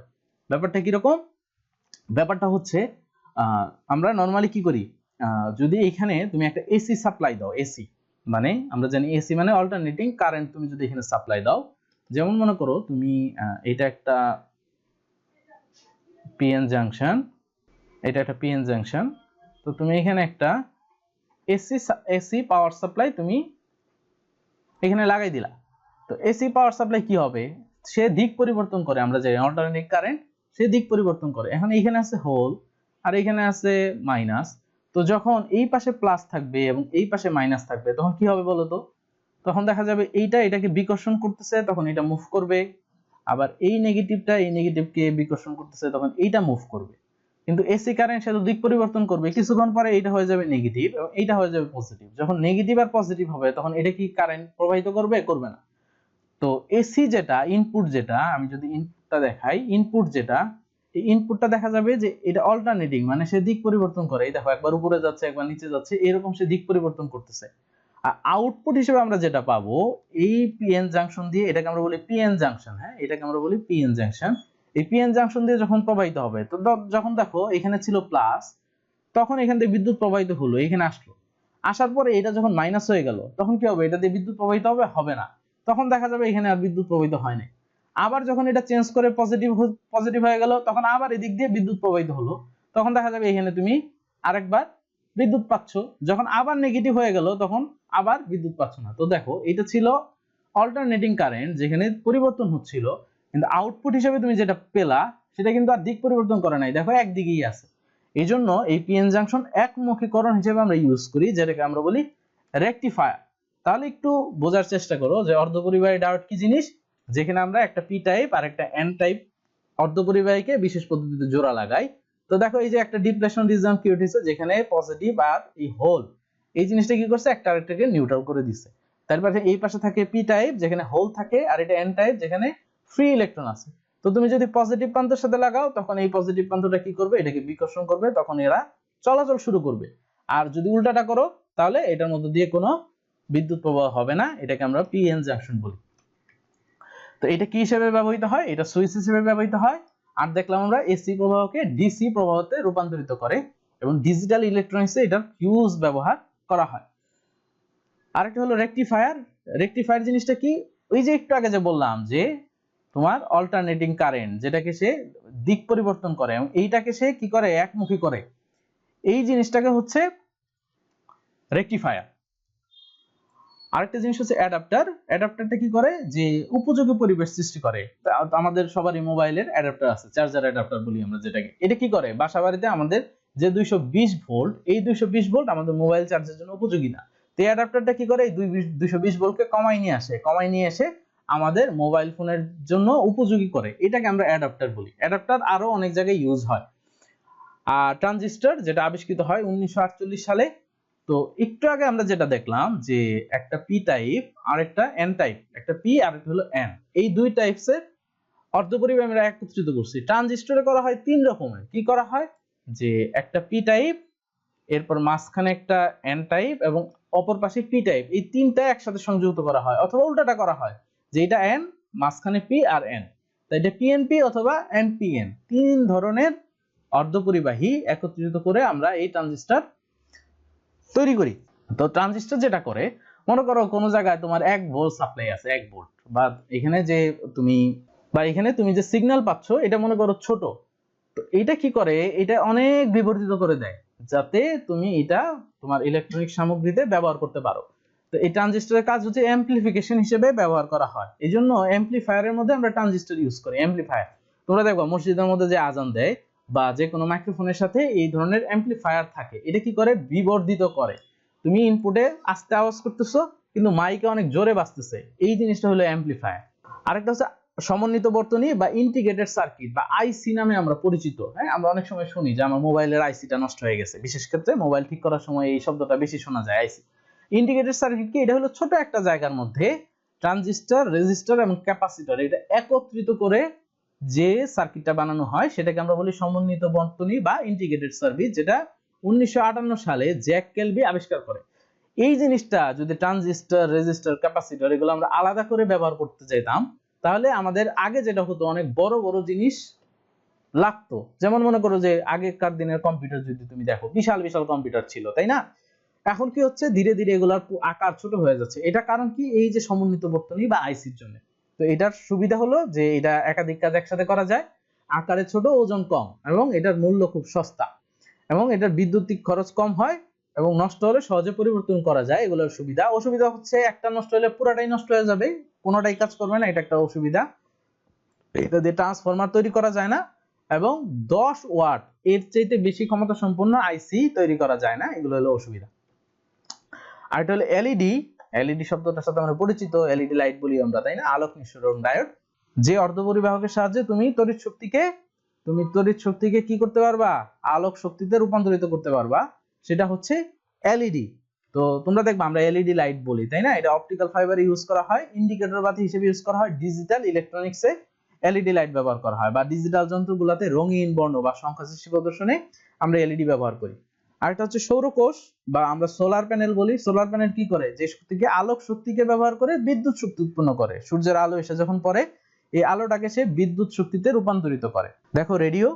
তো রেডিও আবিষ্কারে যাদের অবদান আছে এদের মধ্যে হচ্ছে জার্মানির হাইনরিখ হার্জ, এরপর বাংলাদেশের জগদীশ চন্দ্র বসু, ইতালির মার্কনি এবং আমেরিকার লিদা ফরেস্ট, এরা এই রেডিও তৈরিতে অবদান রাখে। তবে 1896 সালে ইতালির প্রকৌশলী এই গুলিয়ামো মার্কনি সে বেতার যন্ত্রের সম্প্রচার পদ্ধতি উদ্ভাবন করেন। 1896 সালে মার্কনি। আর জগদীশ চন্দ্র বসু সে মাইক্রোওয়েভ ওয়েভ নিয়ে গবেষণা করছিল, যেটার প্রয়োগ আজকে আমরা এই যে আমাদের টেলিভিশন, রাডার বা মোবাইলের ক্ষেত্রে আমরা যে তরঙ্গটা ইউজ করি, মাইক্রোওয়েভ। আচ্ছা, তাহলে রেডিও কিভাবে কাজ করে? এই যে মনে করো তুমি এফএম রেডিও শুনতেছো, এফএম রেডিওতে কি হয়, এই যে আর যে সে এখানে বসে বসে যে কথা বলতেছে, এই কথা তোমার রেডিও বা এফএম রেডিও বা মোবাইলের মধ্যে কিভাবে এসে পৌঁছায়? তো এটা যেটা হয় যে এইখানে যখন আর যে সে যখন কথা বলে, তো তার এই শব্দ তরঙ্গটাকে এই মাইক্রোফোন তড়িৎ তরঙ্গে রূপান্তরিত করে। হ্যাঁ, তড়িৎ তরঙ্গ। এই তড়িৎ তরঙ্গটাকে কি করা হয়, অ্যান্টেনার সাহায্যে এইটা বাতাসের মধ্যে বা স্পেসের মধ্যে ছেড়ে দেওয়া হয়। তো এই তরঙ্গটাকে আবার কি করে, তোমার রেডিওর যে অ্যান্টেনা, সে এই তরঙ্গটাকে ক্যাচ করে, এবং সে এই তরঙ্গটাকে আবার শব্দ তরঙ্গে রূপান্তরিত করে আমাদের এখানে শোনায়, তখন আমরা এই জিনিসটা শুনতে পারি। এরপরে দেখো টেলিভিশন আবিষ্কার করে লজি বেয়ার্ড 1926 সালে, এবং সর্বপ্রথম এই টেলিভিশনে যে অনুষ্ঠান হয় সেই অনুষ্ঠানের শিল্পী ছিল একটা কথা বলা পুতুল। এরপর দেখো রাডার মানে হচ্ছে রেডিও ডিটেকশন এন্ড রেঞ্জিং। এটা 1922 সালে এইচ টেলর এবং লিউ সি ইয়ং এই রাডার উদ্ভাবন করে। তো রাডার নরমালি দুই ধরনের ব্যবহার করা হয়। একটা হলো যুদ্ধে ব্যবহারটা কি, যুদ্ধে ব্যবহার হচ্ছে যে তোমরা শত্রু বিমান খুঁজে বের করার কাজে ইউজ করা হয়, অথবা যখন কোনো দূরবর্তী জায়গায় আমরা মিসাইল লঞ্চ করি, তখন এই মিসাইলের সাথে রাডার সংযুক্ত থাকে, সেজন্য যে জায়গাকে ফোকাস করে বা ইন্ডিকেট করে দেওয়া হয়, এই মিসাইল গিয়ে সেই জায়গাতেই হিট করবে। আরেকটা হলো শান্তিকালীন ব্যবহার, মানে সব সময় আমরা ব্যবহার করি কোথায়, যেমন বিমান যে এক জায়গা থেকে আরেক জায়গায় যায়, এটা রাডারের সাহায্যে আমরা তার লোকেশন ক্যাপচার করতে পারি। জাহাজের মধ্যে রাডার ব্যবহার করা হয়, বা বিভিন্ন ওয়েদার রিপোর্টের জন্য আমরা রাডার ব্যবহার করি। তাহলে চলো দেখি এই প্রশ্নগুলো আমরা পারি কিনা। একটি ডায়োড সবচেয়ে বেশি ব্যবহার করা হয় কোথায়, রেকটিফায়ার হিসেবে। আর যে ইলেকট্রন সার্কিট পরিবর্তিত বিদ্যুৎ প্রবাহকে এক একদিকে প্রবাহ পরিণত করে। একটু আগে আমরা দেখলাম যে এসি কে ডিসি বা একমুখীতে পরিবর্তন করে, সেটার নাম কি ছিল? রেকটিফায়ার। আমরা বিদ্যুতের লাইন থেকে রেডিও চালাতে যে অ্যাডাপ্টার ব্যবহার করি সেটা কি করে? এসি ভোল্টেজকে ডিসি ভোল্টেজে রূপান্তরিত করে। আচ্ছা দেখো, ছাপাখানা আবিষ্কার করে জোহান্স গুটেনবার্গ কত সালে? 1440 সালে। গ্রামোফোন বা কলের গান আমরা যেটার নাম পরিচিত, সেটা আবিষ্কার করছে কে? Thomas Alva Edison. কত সালে? 1877 সালে। বৈদ্যুতিক ইস্ত্রির মধ্যে যে ভিতরে যে কয়েলটা আছে, এই কয়েলটা হলো নাইক্রোমে তৈরি। নাইক্রোম একটা সংকর ধাতু। দেখো, নিকেল 60%, আয়রন 25% এবং ক্রোমিয়াম 15%। এই সংকরটাকে আমরা বলি নাইক্রোম। এটার মধ্যে দিয়ে বিদ্যুৎ প্রবাহিত হলে এটা খুব তাপ উৎপন্ন করে। এবং এই ইস্ত্রির নিচে যে পার্টটা, এই যে নিচে যে পার্টটা, এই পার্টটা হলো অভ্র প্লেট। এই অভ্র প্লেট কেন ইউজ করা হয়? এটা সুবিধা হচ্ছে, এই অভ্র প্লেট তাপ পরিবাহী, মানে সে তাপ পরিবহন করে, কিন্তু বিদ্যুৎ অপরিবাহী, সে বিদ্যুৎ পরিবহন করে না। এই কারণে নিচে তুমি হাত দিলে তোমার শক করবে না, ইলেকট্রিসিটি আসবে না। কিন্তু এই ভিতরে নাইক্রোমের মধ্যে দিয়ে ইলেকট্রিসিটি পাস হওয়ার কারণে যে তাপ উৎপন্ন হচ্ছে, এই তাপটা এই অভ্র প্লেটটা কি করে? পরিবহন করে। বৈদ্যুতিক হিটারের মধ্যেও যে কয়েলটা ইউজ করা হয়, এটাও নাইক্রোমের তৈরি। এটা আগেই বলছি যে প্রচুর হিট উৎপন্ন করে, এই জন্য বৈদ্যুতিক হিটারে আমরা নাইক্রোম ইউজ করি। ফটোকপি মেশিনের বর্তমানে এই সিলেনিয়াম মৌলটা ইউজ করা হয়। এরপরে দেখো, টেলিগ্রাফ, যেটা আবিষ্কার করে স্যামুয়েল মোর্স। কত সালে? 1840 সালে। এবং এই টেলিগ্রাফ দিয়ে কিন্তু ডিরেক্টলি পাঠানো যেত না, এটা কোড আকারে যে কোনো কথা কোড আকারে পাঠানো হতো। এবং এই কোড পাঠানোর জন্য এই যে ডট এবং ড্যাশ, এই দুইটা জিনিস ইউজ করা হতো। এই ডটকে বলা হয় টরে এবং ড্যাশকে বলা হয় টক্কা। টেলিফোন আবিষ্কার করা হয় 1876 সালে, আলেকজান্ডার গ্রাহাম বেল। আর মোবাইল ফোন তো তোমরা সবাই চিনো। এরপরে দেখো, টেলেক্স, এটা এক ধরনের টেলিপ্রিন্টার, যে তুমি এখান থেকে যদি টাইপ করো কোনো কিছু, সেটা প্রেরকের কাছে চলে যাবে। ফ্যাক্স আবিষ্কার করা হয় 1842 সালে। কে আবিষ্কার করে? আলেকজান্ডার বেইন। এবং 1850 সালে ফ্রেডরিক ব্ল্যাকওয়েল এবং 1907 সালে আর্থার ক্রন, এরা এই বর্তমান যে উন্নত ফ্যাক্স, এই ফ্যাক্স মেশিনের রূপ দেন। এরপর সবচেয়ে ডেঞ্জারাস যন্ত্র হলো এই পলিগ্রাফ, যেটা 1921 সালে জন এ লারসন আবিষ্কার করেন। সেটা কি? এটা হলো মিথ্যা ধরার যন্ত্র। যখন মিথ্যা কথা বলে মানুষের হার্টবিট, পালপিটেশন, এই জিনিসগুলো বেড়ে যায় বা পরিবর্তন হয়, যে জিনিসটা এই পলিগ্রাফ যন্ত্রটা ধরতে পারে এবং মিথ্যা বলতেছো কিনা এটা ডিটেক্ট করতে পারে। এরপর দেখো, উড়োজাহাজ ও হেলিকপ্টার।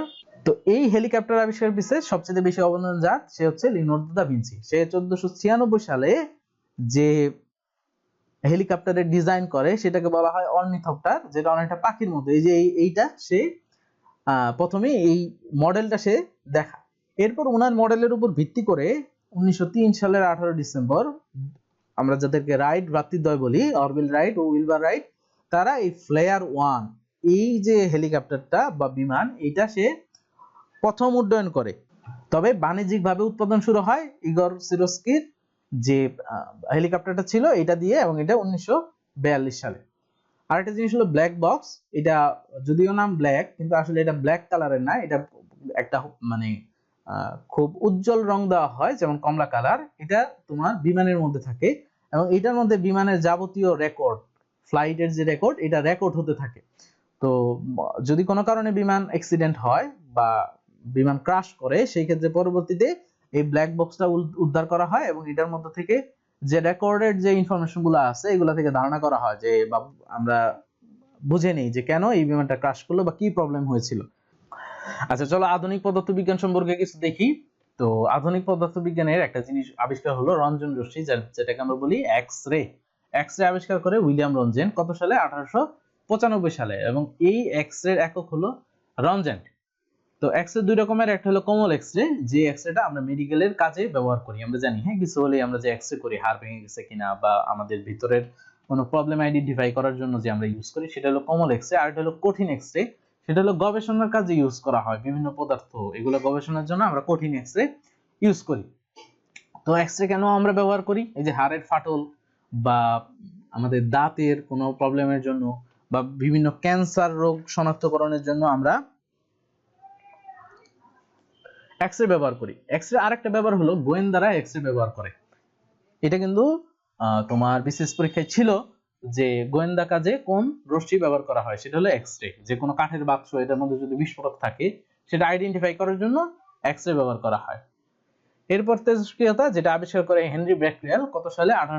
96 সালে, এবং এই তেজস্ক্রিয়তা নিয়ে গবেষণার জন্য মাদাম কুরি এবং তার স্বামী পিয়েরি কুরি এবং হেনরি বেকেরেল 1903 সালে তারা তিনজন নোবেল পুরস্কার লাভ করে।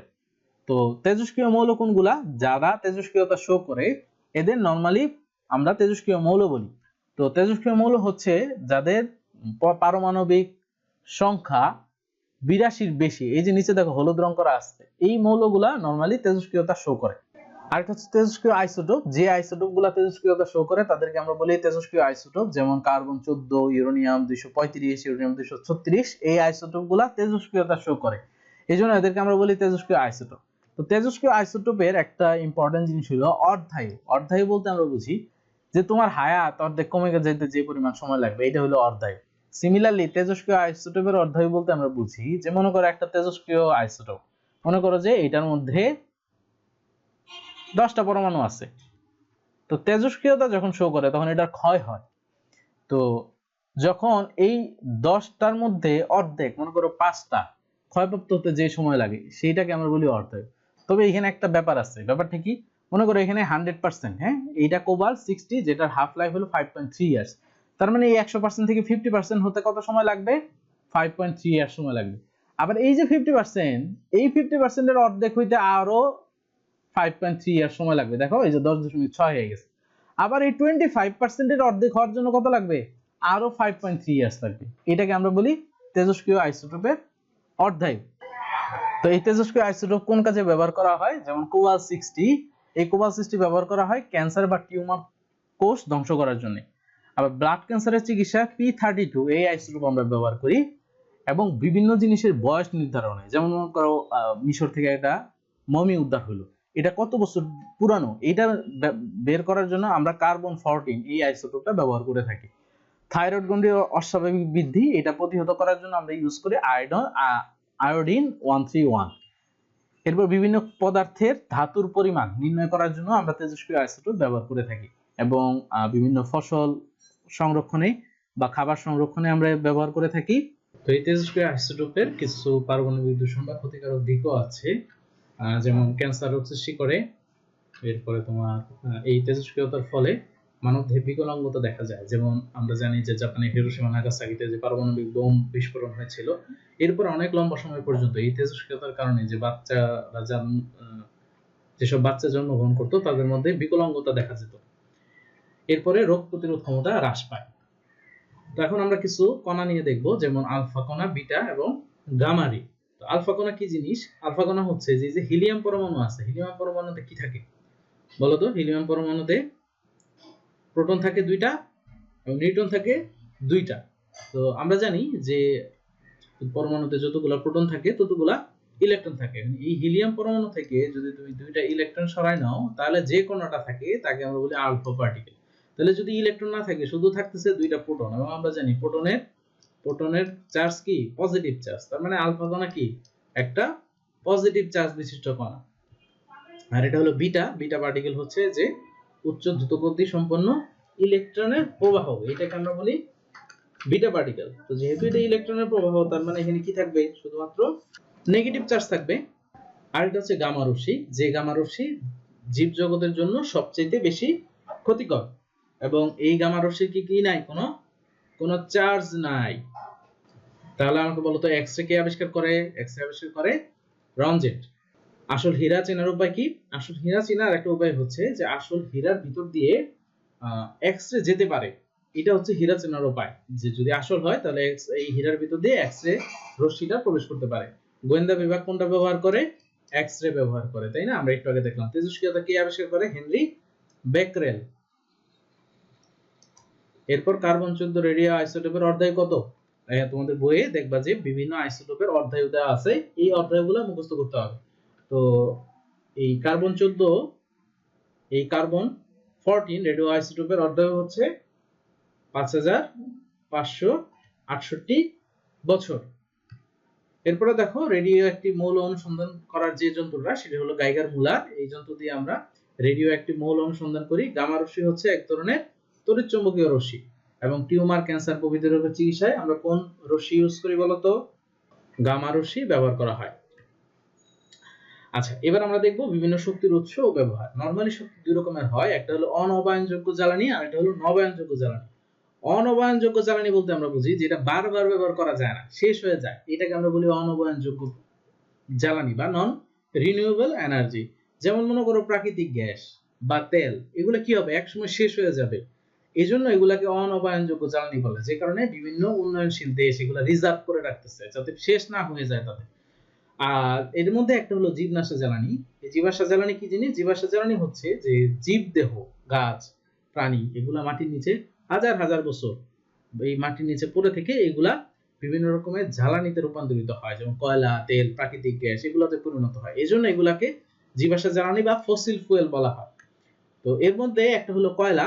কয়লা হচ্ছে কার্বন মৌলের অবিশুদ্ধ রূপ, কার্বনের অবিশুদ্ধ রূপ হচ্ছে কয়লা, এবং সময়ের সাথে সাথে কয়লার মধ্যে কার্বনের অনুপাত বাড়ে এবং এটার কোয়ালিটিও বাড়তে থাকে। যত বেশি কার্বন থাকবে কয়লার ভিতরে তার কোয়ালিটি তত বেশি। তো এই কোয়ালিটির উপর ডিপেন্ড করে কয়লাকে কয়েকভাবে ভাগ করা যায়। একটা হচ্ছে পিট কয়লা। তো পিট কয়লার মধ্যে তোমার দেখা যায় যে 80 থেকে 90 ভাগ থাকে হলো পানি এবং কার্বনের পরিমাণ কম থাকে, এজন্য এটা জ্বালানি মান সবচেয়ে কম। এই পিট কয়লাটা ভেজা ও নরম হয়। আর এটা হলো লিগনাইট কয়লা। লিগনাইট কয়লার মধ্যে দেখা যায় 40% পরিমাণ পানি থাকে এবং এতে কার্বনের পরিমাণ থাকে তোমার 67-68%, এই ধরনের তোমার কার্বনের পরিমাণ থাকে। এরপর আছে বিটুমিনাস কয়লা, যেখানে পানির পরিমাণ কম এবং কার্বনের পরিমাণ অনেক বেশি, যেমন 44 থেকে 78% পর্যন্ত কার্বন থাকে, এবং বিদ্যুৎ উৎপাদনে এই বিটুমিনাস কয়লা ব্যবহার করা হয়। আর সবচেয়ে উন্নত মানের কয়লা হচ্ছে এই অ্যানাসাইট কয়লা, যেখানে কার্বনের পরিমাণ প্রায় 92 থেকে 98%, এবং এটা সবচেয়ে উন্নত এবং শক্ত কালো বর্ণের হয়। আরেকটা ইউনিট সম্পর্কে আমরা জানবো, যেটাকে আমরা বলি বিটিইউ। এই বিটিইউ কি জিনিস? এটা হচ্ছে 1 পাউন্ড পানির তাপমাত্রা যদি তুমি 1 ফারেনহাইট 1 ফারেনহাইট বাড়াতে চাও, তাহলে যে পরিমাণ তাপ লাগবে সেই তাপকে আমরা বলি বিটিইউ। 1 বিটিইউ ইকুয়াল টু হচ্ছে 1055 জুল। এরপর হচ্ছে খনিজ তেল বা পেট্রোলিয়াম। তো পেট্রোলকে বলা হয় সবুজ জ্বালানি। তো পেট্রোল বা কেরোসিনের আগুন, এটা সম্পর্কে একটা ইনফরমেশন তোমাদের জানা থাকা দরকার। সেটা হচ্ছে যে এই পেট্রোল বা কেরোসিনের আগুন এটা পানি দিয়ে নিবে না। কারণ কি, এই পেট্রোল বা কেরোসিন পানিতে ভাসে। তো তুমি যদি পানি ঢালো তাহলে দেখা যাবে যে এই কেরোসিনের আগুনের নিচে পানি চলে গেছে এবং পানির উপরে ভাসতেছে এবং সেই কেরোসিনটা জ্বলতেছে। এই কারণে পেট্রোল বা কেরোসিনের আগুন এটা পানি দিয়ে নিভানো যায় না। এবং ডিজেল এক ধরনের খনিজ তেল, যা পুড়ালে বাতাসে সালফার ডাই অক্সাইড গ্যাস উৎপন্ন হয়। এরপর দেখো প্রাকৃতিক গ্যাস। প্রাকৃতিক গ্যাস হচ্ছে আমরা ভূপৃষ্ঠ থেকে বা মাটির নিচ থেকে যে গ্যাসটা পাই সেটাকে আমরা বলি প্রাকৃতিক গ্যাস। তো এই প্রাকৃতিক গ্যাসে দেখা যায় মিথেন, ইথেন, প্রোপেন, বিউটেন ইত্যাদি গ্যাস সঞ্চিত থাকে। তবে প্রাকৃতিক গ্যাসের প্রধান উপাদান হচ্ছে মিথেন, প্রায় 80 থেকে 90% মিথেন থাকে। এবং কোন প্রাকৃতিক গ্যাসে যদি হাইড্রোজেন সালফাইড গ্যাস থাকে, তো এই হাইড্রোজেন সালফাইড গ্যাসটা প্রচন্ড রকমের বাজে গন্ধ বিশিষ্ট। তো কোন প্রাকৃতিক গ্যাসে যদি বেশি পরিমাণে থাকে তাহলে সেই প্রাকৃতিক গ্যাসে প্রচন্ড দুর্গন্ধ থাকে। এই কারণে 5.7 মিলিগ্রাম পার এখানে মিটার কিউব হবে। এর চাইতে যদি কম থাকে তাহলে তাকে সুইট গ্যাস, মানে সেটা দুর্গন্ধ না, এই জন্য এটাকে সুইট গ্যাস বলে। এবং এর বেশি যদি থাকে তাকে সোর গ্যাস বলা হয়। এবং বাংলাদেশের প্রাকৃতিক গ্যাসে প্রায় 94 থেকে 98% মিথেন থাকে এবং হাইড্রোজেন সালফাইড থাকে না বললেই চলে। এই জন্য বাংলাদেশের প্রাকৃতিক গ্যাস অন্তত উচ্চমানের হয়ে থাকে। এবং প্রাকৃতিক গ্যাসের ব্যবহার কোথায়? দেখা যায় যে ইউরিয়া সার উৎপাদনে আমরা প্রাকৃতিক গ্যাস ব্যবহার করি। সিএনজি, যেটা আমরা সিএনজি বলে, যেখানে আমরা ফুয়েল হিসেবে সিএনজি নেই, যেটাকে কমপ্লেক্স ন্যাচারাল গ্যাস বলে, এটা প্রাকৃতিক গ্যাসেরই একটা রূপ। আরেকটা হচ্ছে আমাদের ঘরে যে এলপি গ্যাস ইউজ করা হয়, এলপি গ্যাস বা এটাকে এলপিজি বলে, লিকুইড পেট্রোলিয়াম গ্যাস। এই প্রাকৃতিক গ্যাসটাকে আমরা কি করি? উচ্চ চাপে লিকুইডে পরিণত করি। তো এটা আমরা বাসাবাড়িতে রান্নার কাজে ব্যবহার করি। এখন দেখো নবায়নযোগ্য জ্বালানি যে শক্তিগুলা কখনো শেষ হবে না। যেমন মনে করো সৌরশক্তি শেষ হবে না, বাতাসের শক্তি বা পানির স্রোতের শক্তি, এগুলাকে যদি আমরা কাজে লাগাই এগুলা শেষ হবে না, বারবার ব্যবহার করা যায়। এই ধরনের জ্বালানিকে আমরা বলি নবায়নযোগ্য জ্বালানি। তো এর মধ্যে একটা হলো সৌরশক্তি। সৌরশক্তি কি করা যায় বলতো? সৌরশক্তিকে আমরা সোলার সেলের সাহায্যে বিদ্যুৎ শক্তিকে রূপান্তরিত করতে পারি। সৌর কোষ যেটা, এই যে সোলার প্যানেল যেটা, এখানে কি থাকে? ক্যাডমিয়াম ধাতু ব্যবহার করা হয়। আর এটা হলো বায়োগ্যাস। এটাও এক ধরনের তোমার রিনিউয়েবল এনার্জি। এটা কি হয়, আমরা গবাদি পশুর যে গোবর, যেটা গোবর বা মল, এইটাকে কাজে লাগিয়ে আমরা গ্যাস উৎপন্ন করতে পারি। এখানে ঘটনা যেটা ঘটে, এই ধরনের একটা তোমার প্লান্ট ব্যবহার করা হয় যেটা একদম বদ্ধ, যেটার ভিতরে যাতে অক্সিজেন না ঢুকতে পারে। তো যেটা হয়, এই যে গোবর বা মলমূত্র, এই জিনিসটাকে আমরা কি করি, অক্সিজেনের অনুপস্থিতিতে রাখি। তখন কি হয়, এটার ভিতরে ব্যাকটেরিয়া আছে। এই ব্যাকটেরিয়া কি করে, এই যে মলমূত্র বা অর্গানিক ম্যাটার, এগুলাকে সে খায়া ফেলে, বাংলায় বললে সে খায়।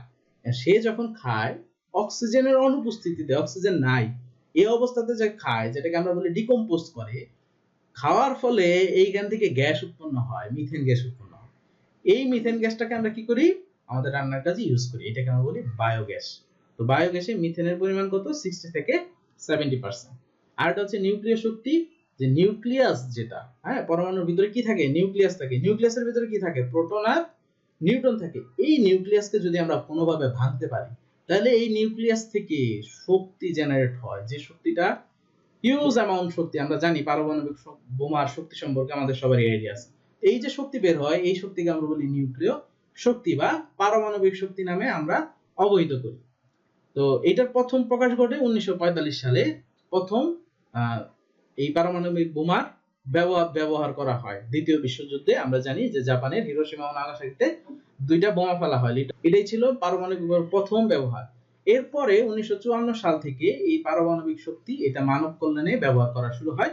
যেটা প্রথম প্রকাশ ঘটায় সোভিয়েত ইউনিয়ন। তারা প্রথমে এই নিউক্লিয়ার শক্তি ব্যবহার করে তড়িৎ শক্তি উৎপন্ন করে। আমাদের দেশেও এখন রূপপুরে কাজ চলতেছে, যেখানে আমরা পারমাণবিক শক্তি ব্যবহার করে কি করব, বিদ্যুৎ উৎপাদন করব। এরপরে দেখো, এই যে নিউক্লিয়াস থেকে যে শক্তি উৎপাদন, যেটাকে আমরা পারমাণবিক শক্তি বলতেছি, এটা দুই ভাবে হয়। একটা হলো নিউক্লিয় ফিউশন, আর একটা হলো নিউক্লিয় ফিশন। ফিউশন কি জিনিস, ফিউশন হচ্ছে দুইটা ছোট নিউক্লিয়াস যদি একত্রিত হয়ে একটা বড় নিউক্লিয়াস ক্রিয়েট করে, তখন কিছু এনার্জি নির্গত হয়। এটাকে আমরা বলি নিউক্লিয় ফিশন। ফিশন বলতে কি বললাম, যে দুইটা একত্রিত হয়ে একটা নিউক্লিয়াসে পরিণত হবে, তখন কিছু এনার্জি বের হয়, এটাকে আমরা বলি ফিশন। এই যে দেখো, দুটো হালকা নিউক্লিয়াস একত্রিত হয়ে অপেক্ষাকৃত ভারী নিউক্লিয়াস গঠন করে, এবং তখন যে শক্তিটা উৎপন্ন হয় তাকে আমরা নিউক্লিয়ার ফিউশন বিক্রিয়া বলি। যেমন মনে করো, এই যে ট্রিটিয়াম এবং ডিউটেরিয়াম, এই দুইটা হলো হাইড্রোজেনের আইসোটোপ। আইসোটোপ মানে কি বলতো, যেটা প্রোটন সংখ্যা সমান কিন্তু ভর সংখ্যা ভিন্ন। তো এই আইসোটোপ একত্রিত হয়ে, ডিউটেরিয়াম এবং ট্রিটিয়াম একত্রিত হয়ে দেখো হিলিয়াম গঠন করছে। হিলিয়াম তার মানে একটা ভারী মৌল গঠন করছে। তখন যে এনার্জিটা বের হচ্ছে, এই বিক্রিয়াকে আমরা বলি নিউক্লিয় ফিউশন বিক্রিয়া। তো সূর্যের মধ্যে যে বিক্রিয়াটা ঘটে, সূর্য এত তাপ প্রডিউস করে কিভাবে, যে এনার্জিটা প্রডিউস করে সেটা এই ফিউশন বিক্রিয়ার মাধ্যমে প্রডিউস করে। আরেকটা হলো নিউক্লিয়ার ফিশন। ফিশন হচ্ছে ফিউশনের উল্টাটা। ফিউশনে কি হয়েছিল, দুইটা একত্রিত হয়ে একটা নিউক্লিয়াস গঠন করছে। আর ফিশন হচ্ছে উল্টা। তুমি যদি একটা বড় বা ভারী নিউক্লিয়াসকে নিউটন দিয়ে আঘাত করো, তখন দেখা যাবে এটা দুই ভাগ হয়ে গেছে। তো এই যে দুইটা ভাগে ভাগ হলো এবং এটার সাথে এনার্জি প্রডিউস হয়, এইটাও হলো আমাদের পারমাণবিক শক্তি, এবং এই প্রক্রিয়াকে আমরা বলি ফিশন। তো দেখো, তুমি যদি ইউরেনিয়াম 35 এটাকে একটা নিউটন দিয়ে আঘাত করো, তাহলে যেটা হবে, এই ইউরেনিয়াম 35 দুইটা নিউক্লিয়াসে বিভক্ত হয়ে যাবে। দেখো, এই যে একটা নিউক্লিয়াস, এই একটা নিউক্লিয়াস, এবং এইটা থেকে কিছু নিউট্রন বের হবে এবং সাথে কিছু শক্তি বা এনার্জি বের হবে। এটাকে আমরা বলি নিউক্লিয়ার ফিশন বিক্রিয়া। এবং এই যে নিউক্লিয়ার ফিশন এবং ফিশনে যে বিক্রিয়াটা ঘটে, এটাকে আমরা চেইন বিক্রিয়া বলি। এটা একবার শুরু হলে শেষ হতে চায় না। ঘটনা কি ঘটে দেখো, তুমি মনে করো একটা ইউরেনিয়াম 35 কে একটা নিউট্রন দিয়ে তুমি আঘাত করলা, তাহলে যেটা হবে দেখো, এটা হলো নিউটন 235। যখন এটার মধ্যে একটা নিউট্রন ঢুকলো, তখন এইটার পারমাণবিক ভরটা কত হয়ে যাবে, 236 হয়ে যাবে। দেখো, এটা ইউরেনিয়ামের একটা আইসোটোপে পরিণত হলো, যেটা হলো 236। তখন যেটা হবে, এটা আনস্টেবল কন্ডিশনে চলে যায় এবং এটা ভেঙে যায়। ভেঙে কি হয় দেখো, দুইটা পরমাণুতে বিভক্ত হয়ে গেছে, একটা হলো ক্রিপ্টন আর একটা হলো বেরিয়াম। এবং এটার সাথে কি হয়েছে দেখো, এই যে একটা দুইটা তিনটা নিউট্রন বের হয়েছে, এবং এইখানে একটা প্রচন্ড শক্তি বের হচ্ছে। এই তিনটা নিউট্রন আবার কি করে, এই তিনটা নিউট্রন আরো তিনটা ইউরেনিয়াম 235, এই তিনটা ইউরেনিয়াম 235 পরমাণুকে, এই তিনটা নিউট্রনকে আবার আঘাত করে। তখন এখানে কি হয়, এখান থেকে আরো তিনটা বাইর হয়, এখান থেকে আরো 3টা নিউটন বের হয়, এখান থেকে আরো 3টা নিউটন বের হয়, এই 3টা নিউটনকে আরো 3টা এই ইউরেনিয়াম 235 পরমাণুকে আঘাত করে। তো এটা কন্টিনিউয়াসলি চলতেই থাকে। আর একটা ম্যাটেরিয়ালস এর মধ্যে কোটি কোটি এই ধরনের ইউরেনিয়াম পরমাণু থাকবে। তো এই ইউরেনিয়াম পরমাণুগুলো যখন ভাঙতে থাকে, নিউটন বের হইতে থাকে, তো এই সময় একটা হিউজ অ্যামাউন্ট শক্তি বের হয়, যেটাকে আমরা পারমাণবিক শক্তি বলি, যেটা আমরা দেখেছি যে এই হিরোশিমা এবং নাগাসাকিতে কি পরিমাণ ক্ষয়ক্ষতি চালিয়েছে। এইটা হলো চেইন বিক্রিয়া। তবে এই চেইন বিক্রিয়াটাকে আমরা নিয়ন্ত্রণ করে আমাদের কাজে ব্যবহার করতে পারি, এবং যার সাহায্যে আমরা এটা নিয়ন্ত্রণ করি তাকে আমরা বলি পারমাণবিক চুল্লি। তো এই পারমাণবিক চুল্লিতে কি করা যায়, এই চেইন রিঅ্যাকশনটা নিয়ন্ত্রণ করা যায়, এবং এই নিয়ন্ত্রণ করে আমরা এই পারমাণবিক শক্তিকে আমাদের কাজে, যেমন ইলেকট্রিসিটি প্রডিউস করার কাজে আমরা ব্যবহার করছি। তো পারমাণবিক চুল্লিতে তাপ পরিবাহক হিসেবে ব্যবহার করা হয় সোডিয়াম, এবং মূল মজ্জাটা থেকে গ্রাফাইট ইটের তৈরি, এবং এইখানে জ্বালানি হিসেবে আমরা ব্যবহার করি কোনটা, এই যে ইউরেনিয়াম 235। তো এইখানে যেটা থাকে ক্যাডমিয়াম বা বোরনের দণ্ড থাকে। এই ক্যাডমিয়াম বা বোরনের কাজ হচ্ছে এই যে প্রত্যেকটা থেকে যে আমরা দেখলাম যে 3টা করে নিউটন বের হচ্ছিল, এই নিউটনগুলোকে এই ক্যাডমিয়াম বা বোরন শোষণ করে নেয়। তো যখন শোষণ করে নেয়, এগুলোর পরিমাণ যখন কমে যায়, তখন নিউক্লিয়ার চেইন বিক্রিয়াটা ধীরে ধীরে কমে যায়, বা আমরা এটাকে নিয়ন্ত্রণ করতে পারি। এটা হলো পারমাণবিক চুল্লির কাজ। তো তাহলে দেখো এই কোশ্চেনগুলোর অ্যান্সার পারো কিনা, যে নবায়নযোগ্য শক্তির উৎস কোনটা, সূর্যরশ্মি। তাহলে বোঝা লাগবে যে কোনটা নবায়নযোগ্য এবং কোনটা নবায়নযোগ্য না। যেমন পরমাণুর শক্তি, এটা নবায়নযোগ্য জ্বালানি। সমুদ্রের ঢেউ, এটাও নবায়নযোগ্য। দেখো এগুলো কিন্তু বিশেষ পরীক্ষায় আসছে। পানি কোন ধরনের শক্তি বলো দেখি? নবায়নযোগ্য। সৌর কোষের বিদ্যুৎ রাতেও ব্যবহার করা সম্ভব যদি এটার সাথে কি থাকে, যদি এটার সাথে স্টোরেজ ব্যাটারি থাকে। হ্যাঁ, যদি স্টোরেজ ব্যাটারি থাকে তাহলে এটা আমরা রাতেও ব্যবহার করতে পারবো। বায়োগ্যাস প্ল্যান্টে গোবর ও পানির অনুপাত 1:2। জীবাশ্ম জ্বালানি কোনগুলা, যেমন কয়লা, গ্যাস, এগুলো হলো জীবাশ্ম জ্বালানি। কার্বন সবচেয়ে বেশি আছে কোন কয়লায়, অ্যানসাইড কয়লা। জীবাশ্ম জ্বালানি দহনের ফলে বায়ুমণ্ডলে যে গ্রিনহাউস গ্যাসের পরিমাণ বাড়ে, কার্বন ডাই অক্সাইড। প্রাকৃতিক গ্যাসে মিথেনের পরিমাণ কত, 80 থেকে 90 ভাগ। পেট্রোলের আগুন দ্বারা পানি নেভানো যায় না, কারণ কি, পানি পেট্রোলের চাইতে ভারী, নিচে চলে যায়। সূর্য শক্তি উৎপন্ন হয় কি প্রক্রিয়ায়, ফিউশন প্রক্রিয়া। ফিউশন পদ্ধতিতে তৈরিকৃত বোমার নাম হাইড্রোজেন বোমা। নিউক্লিয়ার শক্তি উৎপাদনে ব্যবহৃত হয় ইউরেনিয়াম। আর পারমাণবিক চুল্লিতে তাপ পরিবাহক হিসেবে কি থাকে, সোডিয়াম ধাতু। তো আজকে এই পর্যন্তই। অনেক ধন্যবাদ সবাইকে।